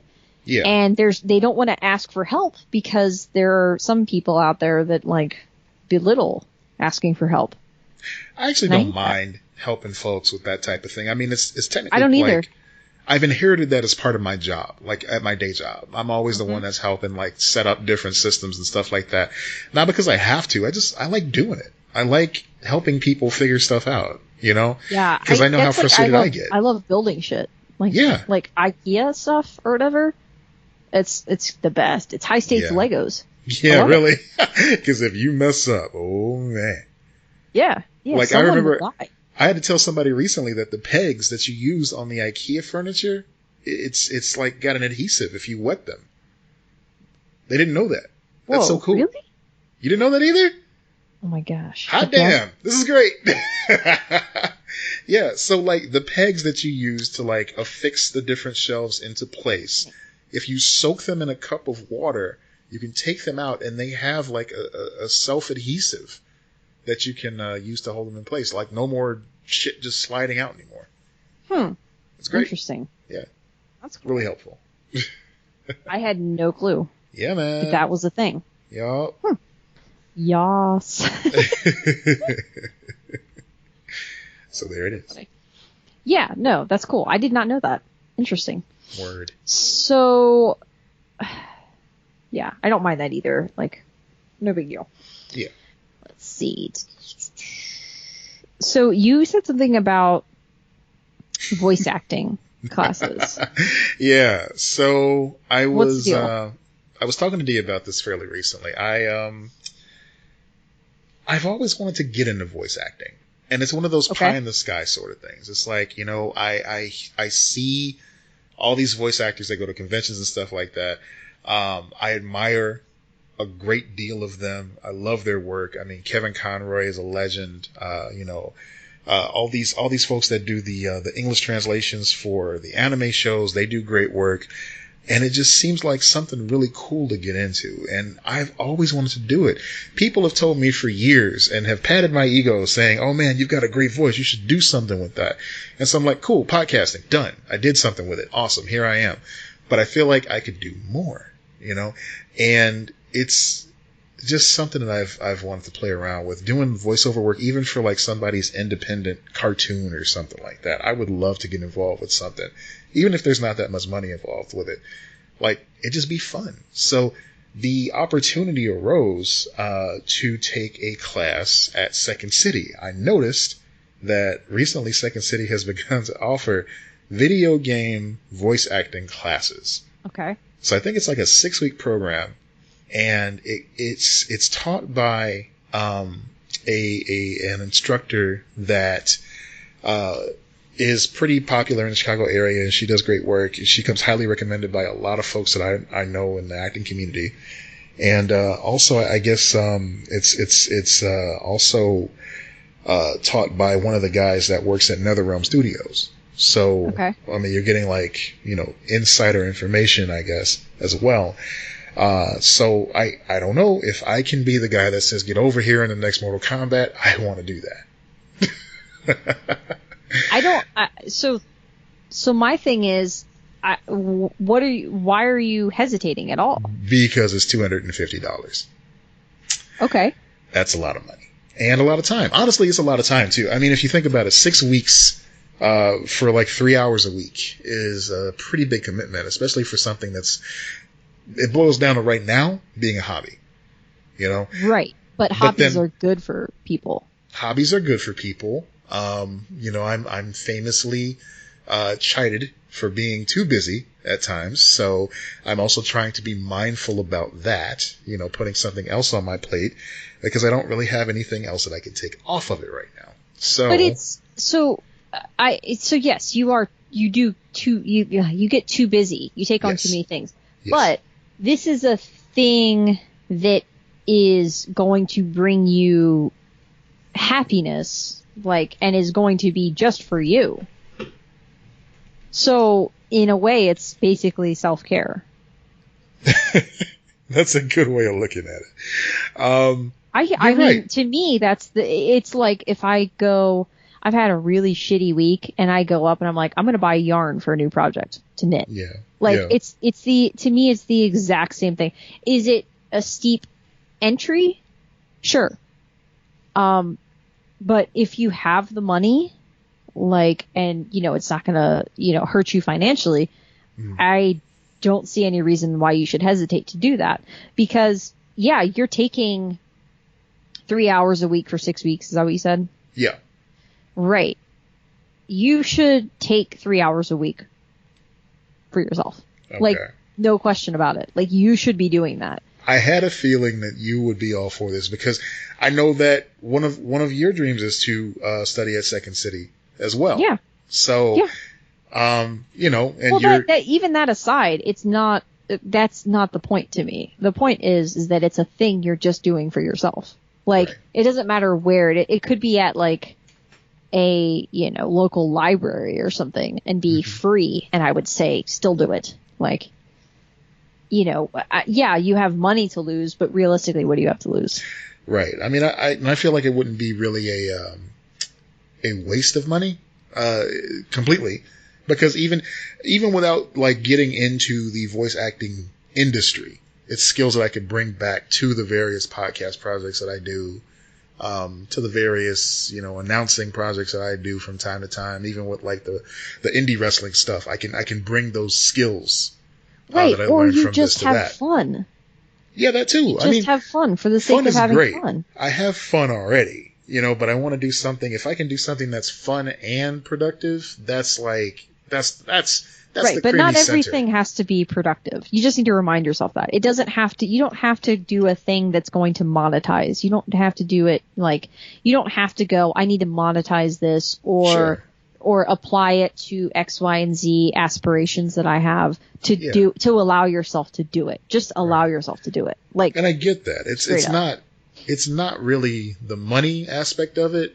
Like, I feel bad that I brought that up into the conversation at this point. Anyway, like, it's more... It's a factor. Who cares? Like, I mean, you know. But what I'm saying is, it's like... It can be expensive. They can be. But what I'm getting at, ultimately, is it's not about getting money from it. It's just about, like, all right, I want to do something that's going to edify me as a person. You know? I am so on board for this that if it conflicts with our schedule, we will record another night. We will move this entire podcast because I think that you need to do this. You're such a supportive person. I appreciate that. It's been clearly it's something you've wanted to do for a while, and I'm going to be the Jiminy Cricket that's going, you have to do it. Like, you just have to. There's no question in my mind that you have to do this because you want to. Your opinion and that's has enough been for noted. me. And I appreciate that. I appreciate assuming Dee's on board. If Dee's not on board, then I'm out. Like, you know what? I brought stop. it up to her, and right away she said that she'd be behind me 100% no matter what I chose. You know, I like her. You should. Yeah. You should ask her out. You know, I hope she likes me, because it'd be kind of weird if she didn't at this point. Oh, it'd be awkward. Yeah, but I mean, hey, there's a lot of married couples that go that direction after a while, but no, that's not. I still like her. She's cool. No, I think that you should. And you know, as far as your commitments are concerned, on our end, we will work around it. I realize this is in-house stuff but we're just, hey, this podcast is all about friendship. This is an inside look at our friendship, everyone. We will work around it. I appreciate the encouragement. Shit. I'm still considering it, and I got to do a little bit more research into like what's actually involved and signing up for it. But I'm strongly considering doing that. So we'll see. I think you should. I think that you should do your research, like everyone should. You know, when you're committing to anything. Right. But then I think you should, as long as it looks good. Yeah. Go for it. Unless it's a relationship, then you're just a stalker. That's weird shit. Don't do that. No. How about no? There's research and there's getting to know somebody. When it's research, it's stalking, and that's not good. So speaking of hobbies, yes. So my hobby just did some hardcore shit. I'm curious. Did you hear about Ravelry doing this outside of me posting it in our notes? No. Like, did you hear about this knitting website that banned Trump supporters? See, that would involve me knowing what Ravelry was before even clicking on the link. And the fact that I just tripped over that word lets you know that I was not aware of what Ravelry is. Well, I don't expect you to know what the thing is. I was asking, because I've seen a lot of headlines, like, knitting website does X, Y, and Z. That's what I meant. Like, did you see any headlines like that? Not a one. Because it was like trending, and it became a thing, like to the point where NPR was writing about it. And I'm like, oh my God, we're legit. Oh wow. Okay, so. Well, I mean, the link is from BuzzFeed, so that's legit in and of itself. So that's cool. So Ravelry is okay. So knitting now, most of these patterns are not like published in books. I mean, there are books, there are physical books you can get, but a lot of them are just online. You're buying the pattern, and sometimes the particular creators will collect things in a book, like a ebook, and you can purchase for your patterns.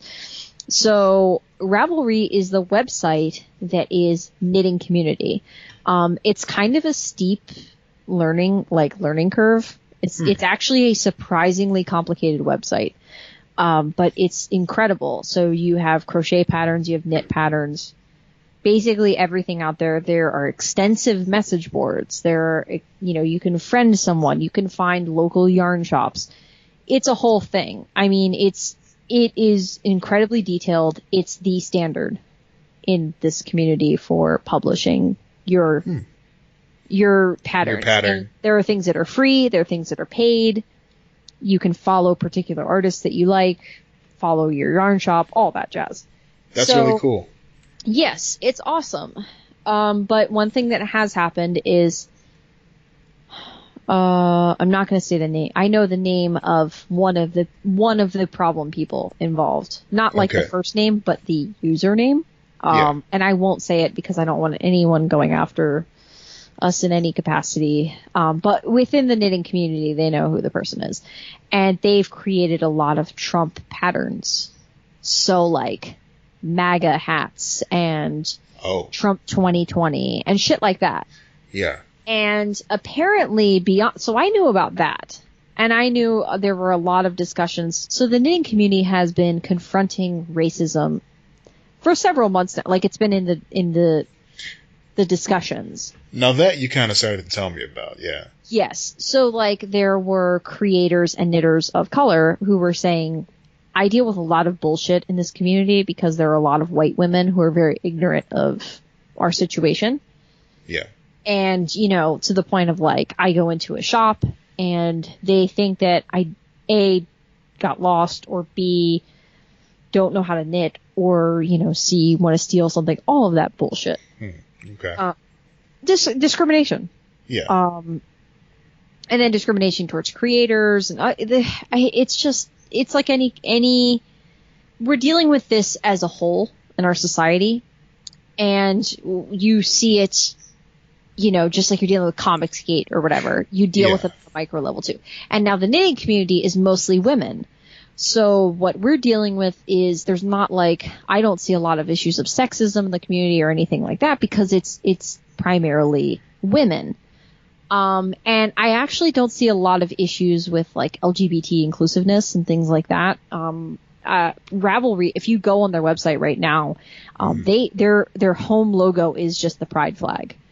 And on their front page, they have the pride flag and the trans pride flag. So like they are so it's a very inclusive, but like it hasn't dealt with racism, and it hasn't dealt with, that the people of color, particularly women of color in our community, have different issues that we are not addressing. And that we are sometimes bystanders of, sometimes we are causing the pain itself. All of these things. So essentially, I guess what happened was, and I'm still trying to figure out exactly why Ravelry took this stand, which was we're banning Trump support. Wow. They're not retroactively doing it. So basically that stuff that's still on there, I think unless it's reported or something like that, like is allowed to stay up. But from this point forward, they're not allowing it on their website. And it's really the first social media to ban outright. Because it is a social media platform. Like you have a profile, you have message boards, and apparently this creator was a part of all of these Trumpster people who were basically like being in their neo-Nazi ways on the message boards and stuff like that. Man. I mean, it's fortunately, well, not even fortunately, just thankfully, it's becoming more apparent to folks that this is an act of hate. This is hate speech. Yes. Yeah. This is exclusion. This is bigotry. It's every phobia you could possibly imagine. And they're taking a stand against it. And I would hope that as Americans and as just humans, we can respect that they're taking a stand. Yeah. Well, of course, now they're going, and even people who are not in this discussion. Now, there's one big thing in the knitting community, especially with older ladies. Now, this is the thing. Yeah, that's going to be a hard sell. Okay, so the knitting community is very diverse. Like, there are a lot of young women and young men. There are men that knit and crochet and all of that, and they're awesome. Oh, yeah. So young men and women who are involved with this, are more diverse than previous generations, just like everything else. Like there are more LGBT, there are more people of color, X, Y, and Z. Like, and there seems to be more openness overall from what I've seen from the young people that I'm a part of. Now, granted, we all have our bubble, like we all have our situation. But you know, I go to a particular yarn shop, not my local one, but like I've been to a yarn shop that has those little signs that say no talking about politics here, which is like the most privileged shit in the world. Like that's a choice. It is. It's a choice that they're making as older white women to be like, we don't have to worry about that. That's not our problem. And so that's been a whole thing. The crafting community has no choice but to be involved in this. No, if we're talking about signs, we're talking about pussy hats, we're talking about our flag. It was all made by women who are crafters. Yeah. You know, I don't want to exclude men, of course, but historically and famously. Yeah, it is that's what I like. Yeah, I'm not excluding men either, but there are like it is mostly a female community, which is one of the things that I love about it. Exactly, I want to honor that, you know. Mm-hmm. So that being said, politics is so deeply tied to the crafting community. It's impossible just to go, oh yeah, no, we don't want to talk about it. Of course, you don't want to talk about it because I understand to a certain extent, just like comics in a way. It's escapism, and it's something that you're interested in because you want to distract yourself from the trouble of the world around you. Yeah. But even with comic books, these things were birthed by the desire to do something to better the world. And to do that, you have to deal with the world. Yeah. And politics. So, like, I very much subscribe to that. The personal is political. Like, the politics is life. Like, that you can't get away from it because it is the purpose of politics, at least when it's, you know, not completely corrupt, which is a whole separate issue, is to better the lives of the citizens. Yeah. That is the whole point. That's why we have people representing us. Like, that's the whole point of all of this. I'm not saying, like, we haven't lost our way. Of course we have. But, like, that's the whole purpose of this. So, to me, to say that, I'm like, so you just want me to ignore life? Like, you can't ignore life. Like, that's a part of this. You can take a break for a second. Like, it's just, no. So I don't buy into that. But the reason that I wanted to bring it up on the show was because it's like really big news. This website, this social media platform became the first one to say, no, we're not putting up with this shit. And it's the culmination of a lot of difficult conversations, and it's certainly not over. Right. You can't just go, okay, you're not welcome here anymore. It's done. Racism's over. Fixed. Like, no, it's a societal issue that can't be ignored. It's a systemic issue that needs to be addressed, but it needs to be the start of a thing. And it's kind of nice to have a start, you know, like to have something. Right.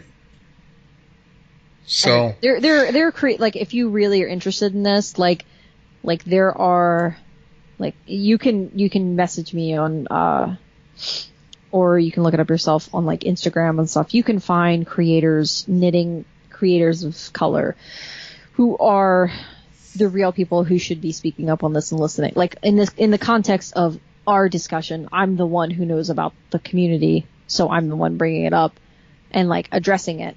But it really is, like, for white women in this situation, it is about listening to them, you know. Mm-hmm. And speaking up when it's your time. Yeah.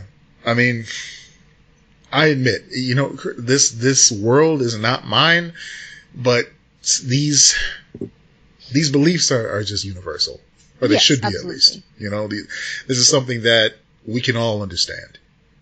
You know, even if you're not sitting there crocheting right now or whatever, which, by the way, if you crochet while listening to our show, please let us know, because that is fucking cool. I knit while I listen to podcasts, but I can't knit while we make the podcast. I was going to say, like, what? You're getting on me for Tetris, and you... No. Oh my God, no, I couldn't do it. But I do listen. That's one of my... These are a few of my favorite things. That's cool. Yeah. That's a good question, actually. Just completely changing the subject, but thank you for sharing that with me, because I would not have known about this otherwise. Yeah. So yeah, I mean, let's definitely share this with the group, so folks can chime in and let us know what they think about it too. Mm-hmm. But yeah, I mean, just to get on the podcast thing, like, what do you do while you listen to podcasts? You like to crochet. I probably game when I do it the most, really, or I'm driving. Yeah. or working out or whatever. Right, walking. right. Yeah. That's the most odd. Like, of course, if I'm browsing at the library or whatever, I'm listening to a podcast. But yeah. I mean, ever since we started our show, I've been trying to listen to podcasts that I enjoy, really listen to them and just pick up, different things, different aspects about their shows that I admire. Well, that's why knitting is great, because it's just like focusing on that thing, and then that's cool. Listening to a podcast, you're just in it. It makes you tune out a lot of the bullshit. It's very helpful for anxiety. Very helpful. Well, that's a good tip too. Mm-hmm. Yeah. Or crochet, either one. Crochet. It's just two different ways of yarn work. So either one. Okay. Well, get them devil sticks either way. You're on a roll, so why don't you tell to me about some baseball, yo? Oh, okay. We'll cover baseball and then we can get into Wall of Weird because. Okay. I just want to quickly say that there's rumors about the Rays, which is Tampa Bay's team. I'm not going to bore you with too much baseball here because literally it's inside baseball. I want to get a feel for this. Go White Sox, but please continue. Okay. So there's been talk about the Rays leaving Tampa Bay for a long time. Or at least as far as I know, for a long time. They're a great team. They're in my division, so I hate to admit that. But, they are great, especially this season. They've had their highs and lows just like any team. Okay. But, so the problem is there's a lot of reasons why the Rays are failing in Tampa Bay. First of all, they're not in Tampa Bay. They're in St. Petersburg, which is the other side of the bay. See, their stadium sucks. I dislike that. That's misleading. I don't like that. I know, but that's okay. Look, that's not the problem. The problem is the stadium is horrible. Like it's the worst baseball stadium I've ever been to. What makes for a bad baseball stadium? Okay, so it's ugly. It's an ugly dome. Okay. It's not like a retractable dome. Like, you've seen those, right? Yeah, like Buzz Lightyear's helmet. Right. Yes. So, yeah. So it's not like, hey, we can open it up on a day when it's really sunny and nice and then close it when we deal with the rain. Because you have to have some coverage. You can't have the rain down here during the summertime gets ridiculous. So, even if it's just for a half hour, you're going to get a downpour. It's going to delay the game way too much. You can't do it. So they have to have that option. But yeah, it's just completely closed in. It's gray and gross. And it just feels industrial. So it's got no character. No character. That's nothing interesting. It has weird rules. Like if you hit the ball, if you hit this, because this has happened enough that they have to make a rule for it. There are certain rules. If you hit certain beams at the top of the dome, it doesn't count, or it counts as this, or whatever. I can't remember what they are, but it's just because I'm not that invested. They're not my team, so okay. I'm not that invested in it. But I've been to several games, and it's a bad experience, and I feel really bad for people who that's the only baseball they've seen. Yeah. Because there are so many amazing stadiums. I'm completely biased here. I think that the Orioles Stadium is the mecca, of base, because they're okay.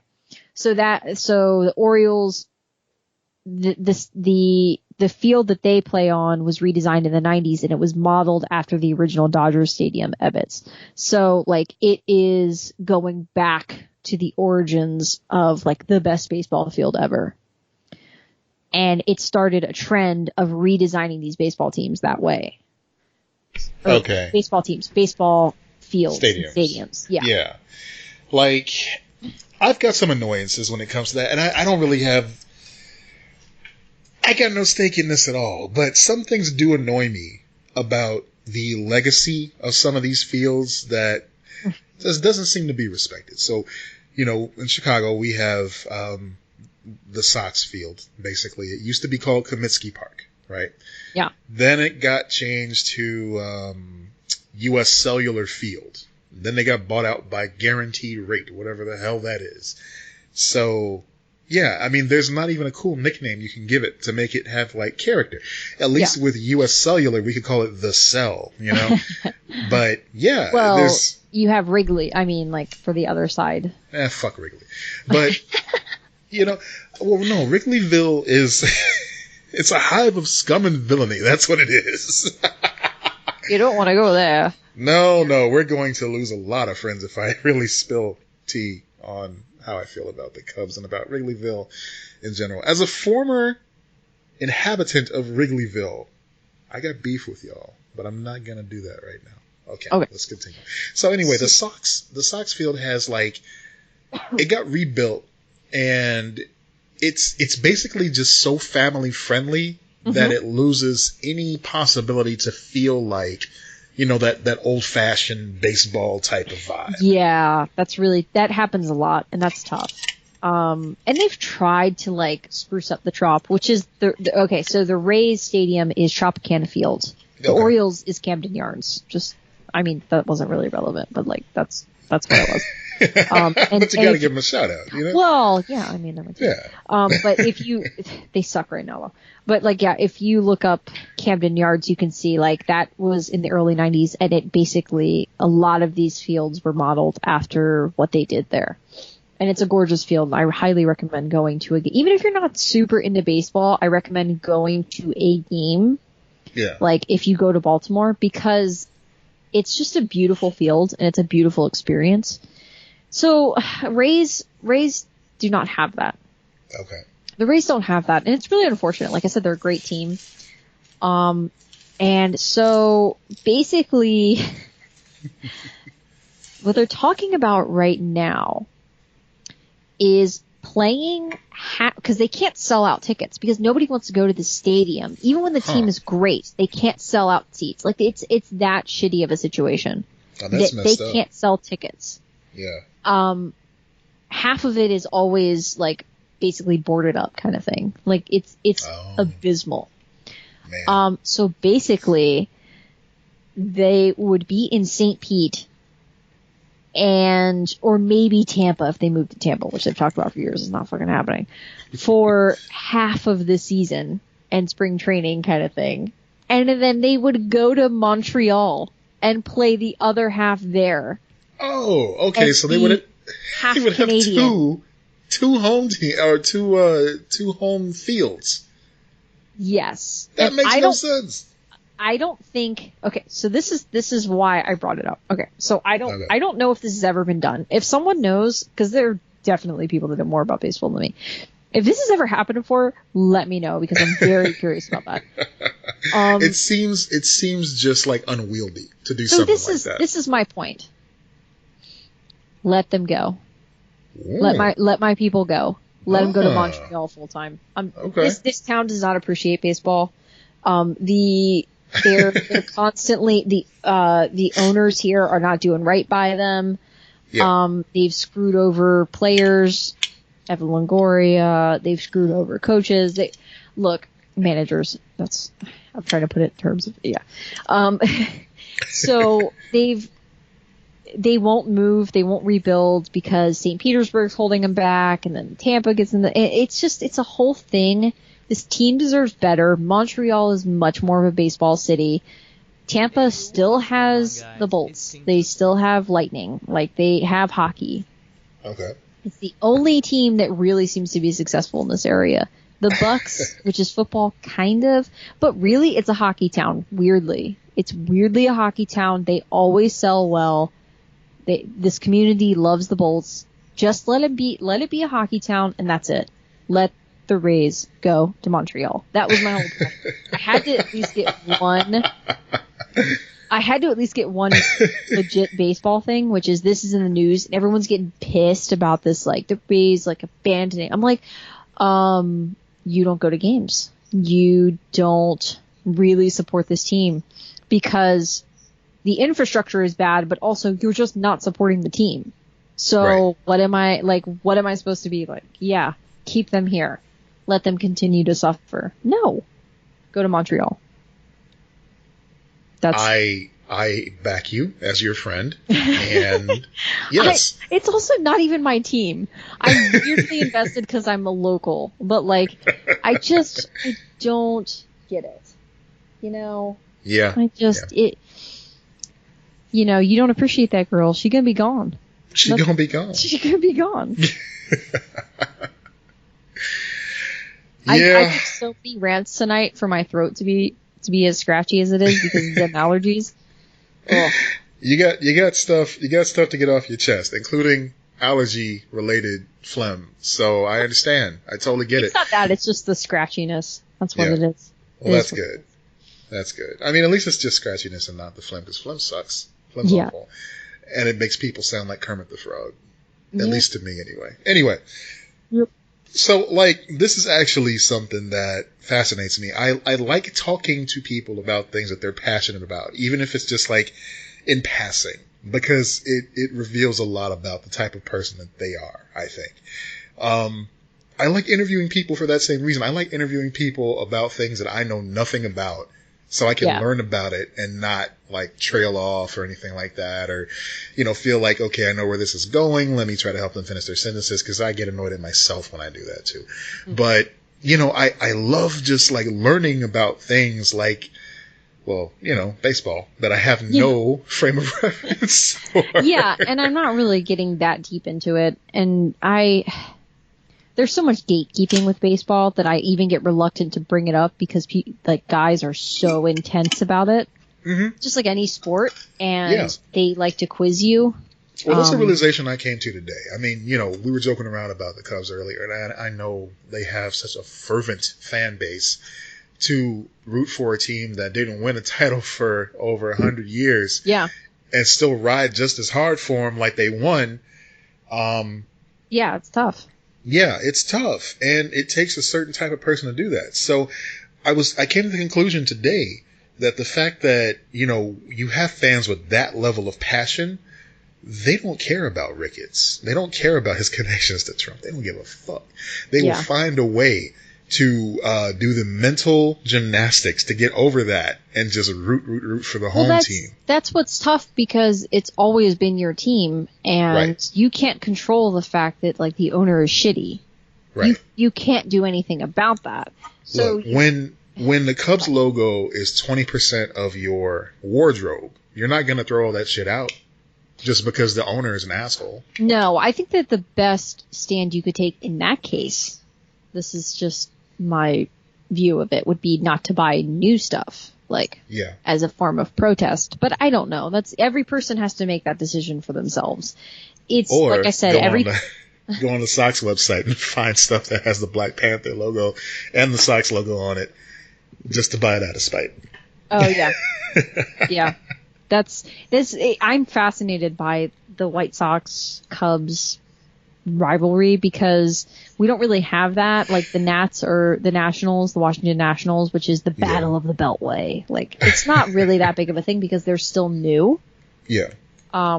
My hatred usually lies with like Boston, New York. It's funny because you get those like, you know, multi-city rivalries. Well, I mean, it's a lot like football with Green Bay and the Bears too, where it's like both teams are usually trash, but you know, because it's them, then all of a sudden we care. Rivalries are half the fun of sports. Yeah. I can't tell you how much, and I am not this person, other things, how much I enjoy hating the Cardinals.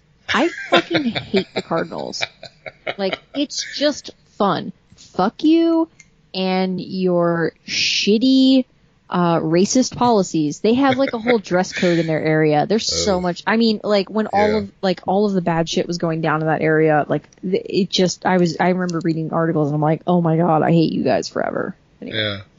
I mean, it's funny too, because like I should be a Cubs fan because my granddad was a huge Cubs fan, and he would watch that.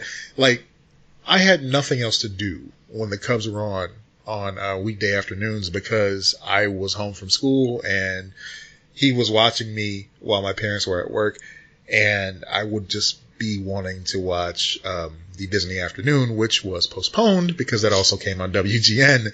So we'd sit there and we'd watch baseball. Begrudgingly, I'd watch baseball. My favorite thing about that was when the boys ran across the field with a tarp when it started to rain. That was always cool to watch. Yeah.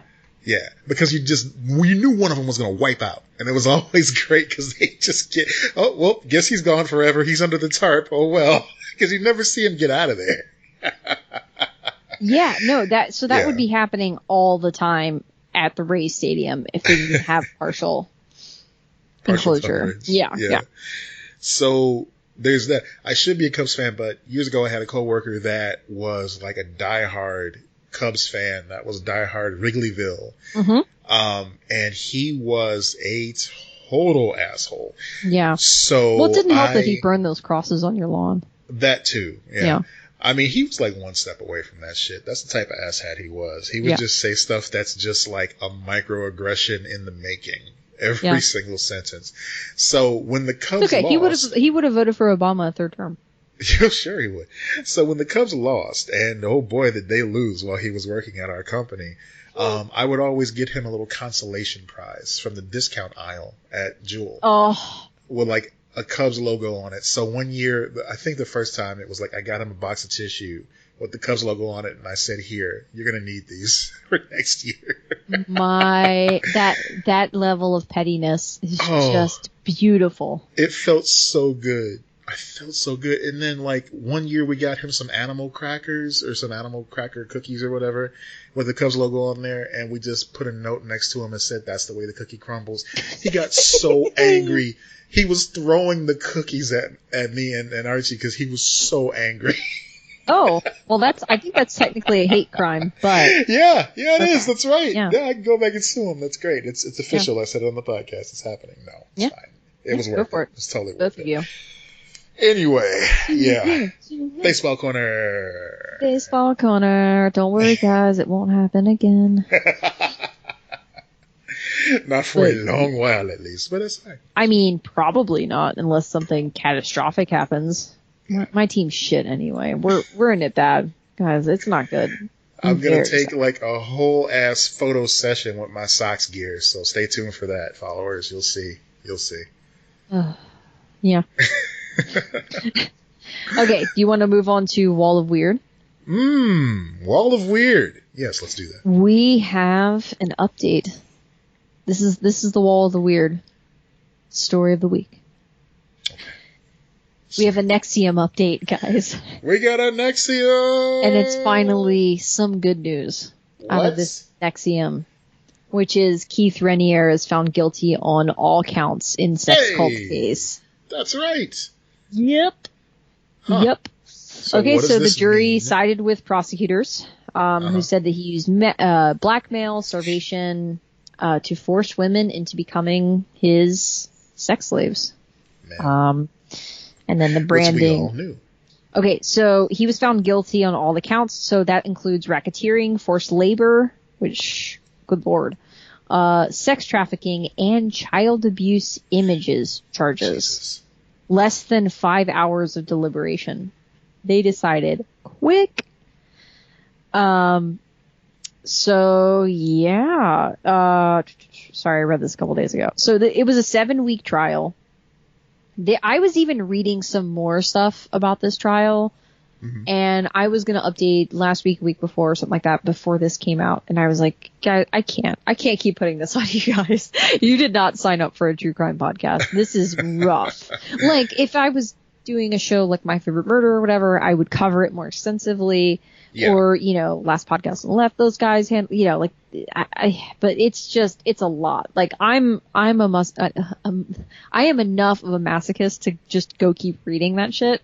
But like, I'm not going to subject you guys to. Side note, you know who has a true crime podcast? Who? Yardley Smith. Yardley Smith has a true crime podcast. Really? Lisa Simpson, yes. What is it called? I should be ready for this. I don't know. It's okay. Yes, but she has a true crime podcast. Yeah, that's cool. I'm actually trying to find the what he's. So he obviously hasn't been sentenced yet, because he was just found guilty. It's called Small Town Dicks. Oh my god. That's a very interesting name. And subscribe. For the name alone. Yeah. Oh my gosh. So I can't find. I'm just quickly skimming. I should take notes on this, but what I do is I read it and then I add it to the notes and then I forget about it. What are you trying to? I was trying to see what he's facing. I mean, he's going to go to jail for like ever. That's what's going to happen. While you're skimming for that, I wanted to kind of touch on related to this, Michael Rosenbaum and Top Welling. Talking about it. Did you actually listen to the episode? Yeah, I did. Okay. Because I saw the blurb on CBR talking about it.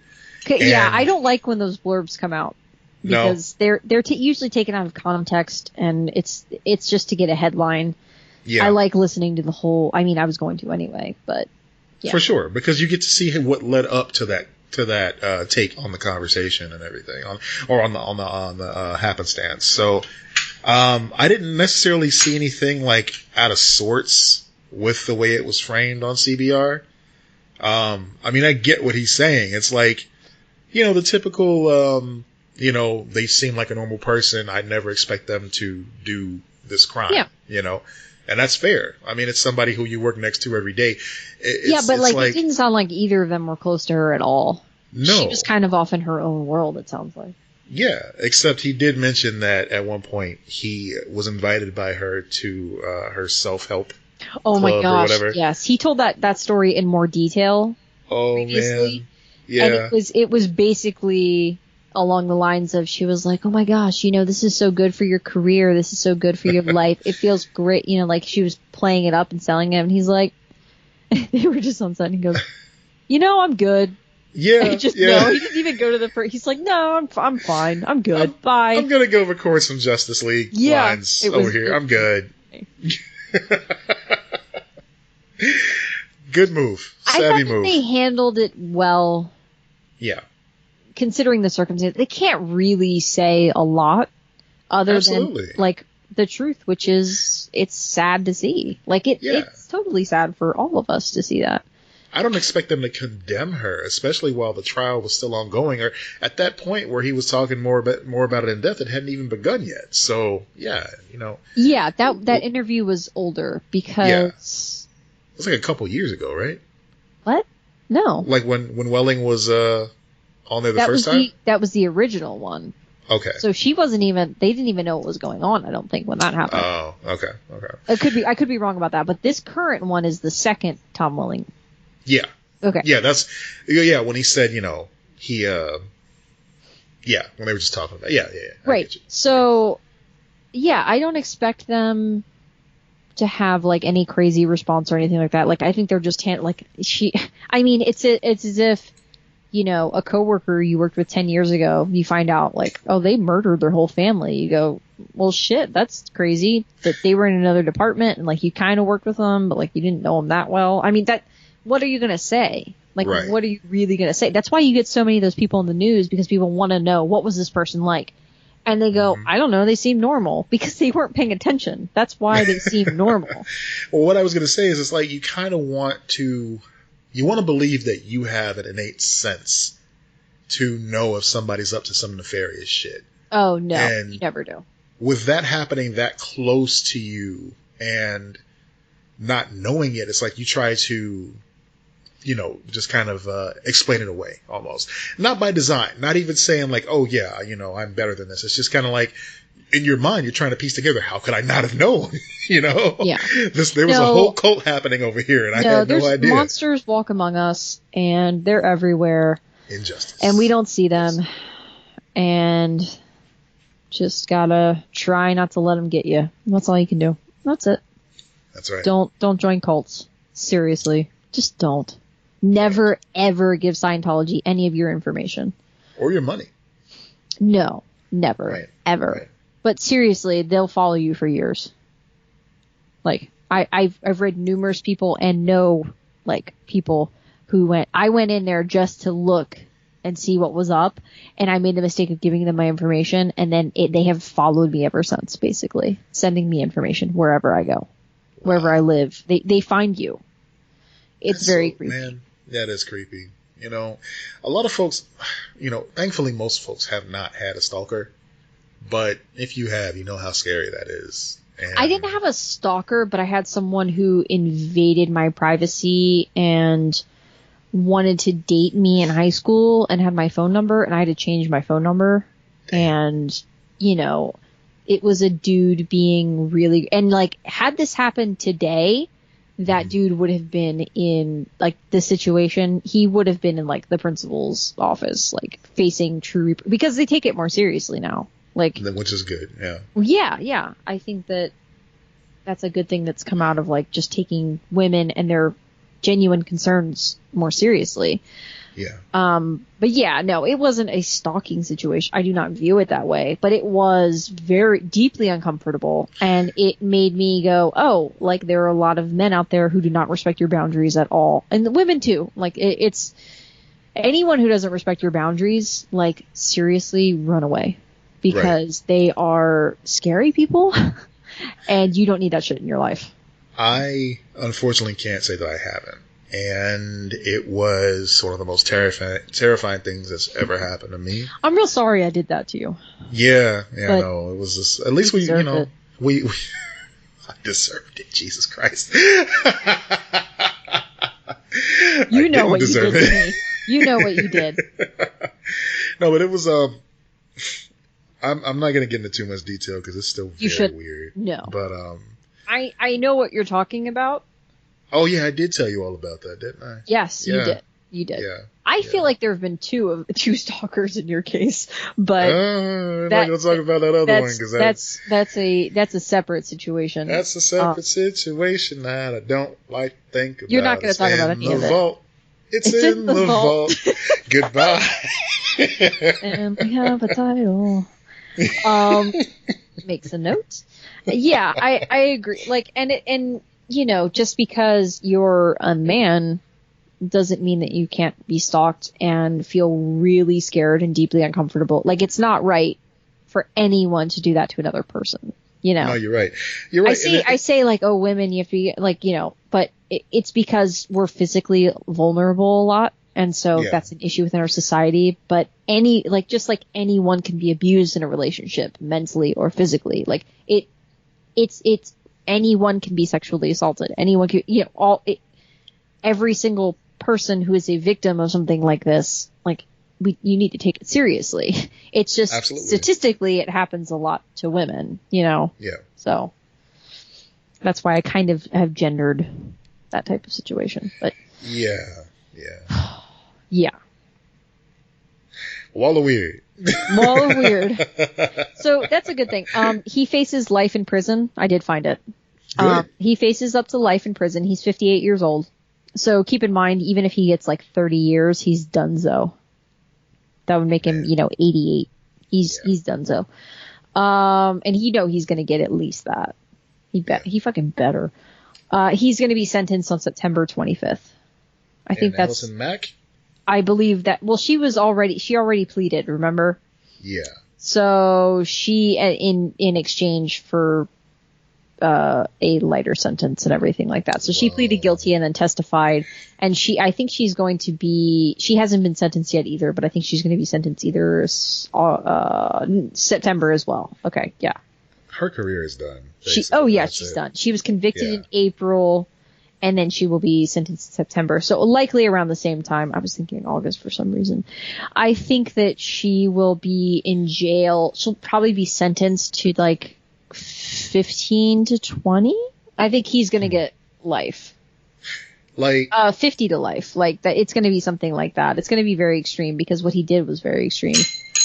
And then she's going to get like 10 to 15, maybe a little bit higher if she truly, it's like, oh, you branded people, like if they take it seriously enough, who knows? And then she'll end up serving like 5 to 7. So like she's going to have a life after this, but not a career. No way. Right. I always wonder why she didn't get more work, Yeah, she was busy torturing other human beings. So yeah, as one does, It hasn't even been that long since Smallville ended, though. Keep that in mind. That's true. But, I mean, the other folks have moved on to bigger and not better things, but just other things, you know? Yeah, they have. So Kristen Kruick has had 2 television shows. That's right. She had the Beauty and the Beast show. Which now she's on this like proof of burden, or I don't know. It's like a law show. I'm kind of interested in it. It's on okay. I don't know. It's like a Canadian show that I think's being distributed by CW down here. Huh. And I just like her, so I might give it a shot at some point. Yeah, she's cool. Yeah, she's cool. Oh, I like everyone that was on that show except for I even liked Mac up until she went bananas. Up until we learned that she was like straight up trying to kidnap people into a cult. Yeah, she was cool. Yeah, it's that Chloe cult. That Chloe cult, man. There was always something about her on that. Like, I will say that I was never Team Chloe. Like, I liked Chloe. I thought her character was awesome. But, like, people would ship Clark and Chloe and stuff like that. And I'd be like, I don't know. There was something about her. Yeah. And now I'm like, oh, maybe it's because you're weary of cult leaders. I don't know. Maybe. I was big time Team Chloe, man. Like, I really wanted them. Yeah. I really wanted them to finally, like, make it work. Maybe it's just brunettes. I don't know. I don't know. Maybe the brunettes win. Maybe that's it at the end of the day. Maybe that's it. Yes. That makes the most sense. Have more fun. Yeah. Okay. Graphic novel. Graphic novel challenge. So, what did you read last week? I read The Order. I read the 2nd volume of The Order. And, once again, shout out to Kelsey for hitting me those and letting me borrow those as well. And, those were just like so good. Matt Fraction wrote them. The way Kelsey pitched it to me was that this was basically Matt Fraction's pitch for Iron Man, which makes sense because just to give you a little bit of background about what The Order was about. So this was during the fallout of Civil War, the comic Civil War. So you have the 50 state initiative project that Tony was, spearheading, where every state had their own set of superheroes that were government sanctioned, right? Mm-hmm. So this team, The Order, was under his direct watch, or Pepper, basically. She was like their, she was their Professor X or whatever. And she basically was keeping them under thumb and making sure that they adhered to the contracts they had signed. Basically, so they were given superhuman abilities via Stark Tech or whatever. They were injected with certain things that would bring out their latent powers as human beings, but only for 1 year. Because basically they said that, like, okay, if you run this hot, like, humans weren't meant to expel this much energy, to use all this energy. So basically we're just giving you a year until we retire you, and then you're done.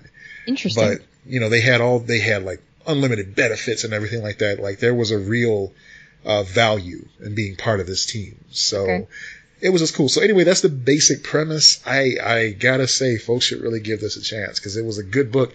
But because it was part of that initiative thing after Civil War, of course it had a limited shelf life in that regard too. Yeah. So, it had to end at some point. But it was a good run. It was good while it lasted. That's cool. What are you reading this week? Have you picked yet? Come back to me. Okay, no problem. So I finished Superman, that volume 2 of Superman. And then I revisited one that I read a while, an indie book by Justin Peterson, Very Near Mint, volume 1, which is like Justin Peterson. Yeah, which is like working like a comic shop, and it was a comedic comic. Comedic comic. Yes. So it's just a funny. I love his artwork.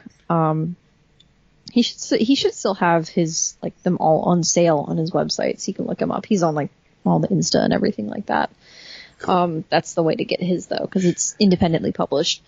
And then this week I'm going for the hipster Scooby-Doo. I'm gonna try it. I know you were talking about that, so I'm excited to hear what you think. I'm kind of curious about a lot of these Hanna-Barbera.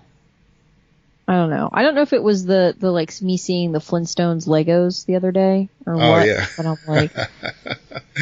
like, what I want to get into, like what I really want to get into, is some of this Ghostbusters stuff from IDW, because I've read them over the years. I'm curious about that too. Yeah, and I mean there's a lot of good stuff there. I've read it over the years, but I haven't really like read them in chronological order. See, and that's something I would like to give a shot. I'm interested in, and I think this is probably going to be like next week, depending on how I feel about like the Scooby-Doo or whatever. I might go like check out the Flintstones, or I don't know. But I'm interested in visiting. Like, I was kind of like, what am I doing with the graphic novel challenge? What should I do? Like, visiting these standard books that I've just never visited before. So, like, I've never read Sandman. I've never read A League of Extraordinary Gentlemen. The Authority. I don't know, whatever. Like, these books that are like, these are the standards. I tried reading Preacher years ago. I just don't like the artwork, but maybe I should revisit that, you know, stuff like that. So I think that's kind of the direction I'm going to start taking in the future. Oh, okay. I was going to read the DC Rebirth Green Lanterns, but then I saw Pariah, Mr. Ethan Van Sciver, did some of the artwork on here, so nope, that's not happening. Yeah, I will say that as far as Rebirth is concerned, Volume 2 of Superman wasn't as good. It was a little more all over the place, which disappointed me, but I still kind of want to look into Volume 3. Yeah. I think this time around I'm going to give I'm going to read Deathstroke. Okay. Yes. You can change Volume 1, The Professional. Christopher Priest is the writer. Christopher Priest wrote one of my favorite comic book series of all time, The Adventures of Quantum and Woody, back in the Valiant Acclaim comic days. They also published books like Turok, the Dinosaur Hunter.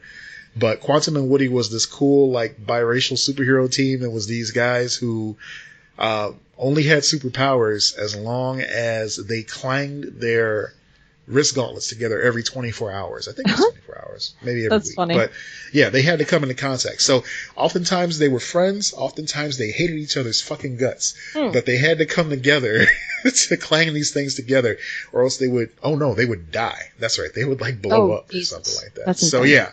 So that had to happen. And oh man, Quantum was cool. He was cool, like, you know, thought out black dude, like super smart, really into the hero thing. And Woody was just a layabout who was just kind of along for the ride, and it was fun. It was a fun read. Well, that's cool. Yeah. Actually, why don't I just fucking read that? No, I read that already. Christopher Priest, Deathstroke, Volume 1, The Professional. Yeah. Deathstroke, also known as Slade. Yeah. I don't know if I think I posted mine already on the Insta, so yeah, mine's the DC Scooby-Doo. That's what I'm going to go with this week. But cool. Yeah. And then you can get these books at Third Coast Comics. Third Coast Comics right here in Chicago, Illinois, where you get 10% off every book we mention on the podcast. That's right. Check them out. Stop by. Tell them we sent you. Please tell them we sent you, because that way they know. Yeah, that's how you get the discount anyway. That's how you get the discount, yeah.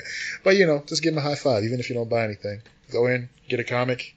Maybe not one we mentioned. Give them a high five. Just bone out. Yeah, even if you just go in and say, hey, I'm not getting a graphic novel challenge book, but I heard about you on Lex and Matt. X-Men Adventure. That's right. Yeah. Oh, okay, this was a good one. It was long, but it was a good one. We did good stuff, man. So, okay, folks, thank you so much for listening. As always, you can check the show notes for the link to our website, which leads you to our link tree. And then you turn left. You go 3 blocks down. Wait, no. All right. So, yeah, we'll make it easy for you to get all the stuff that we talked about today. Anyway, as always, I'm Matt Peters. I'm Lex Luke. Thanks for listening. Yeah, and be excellent to each other. The end.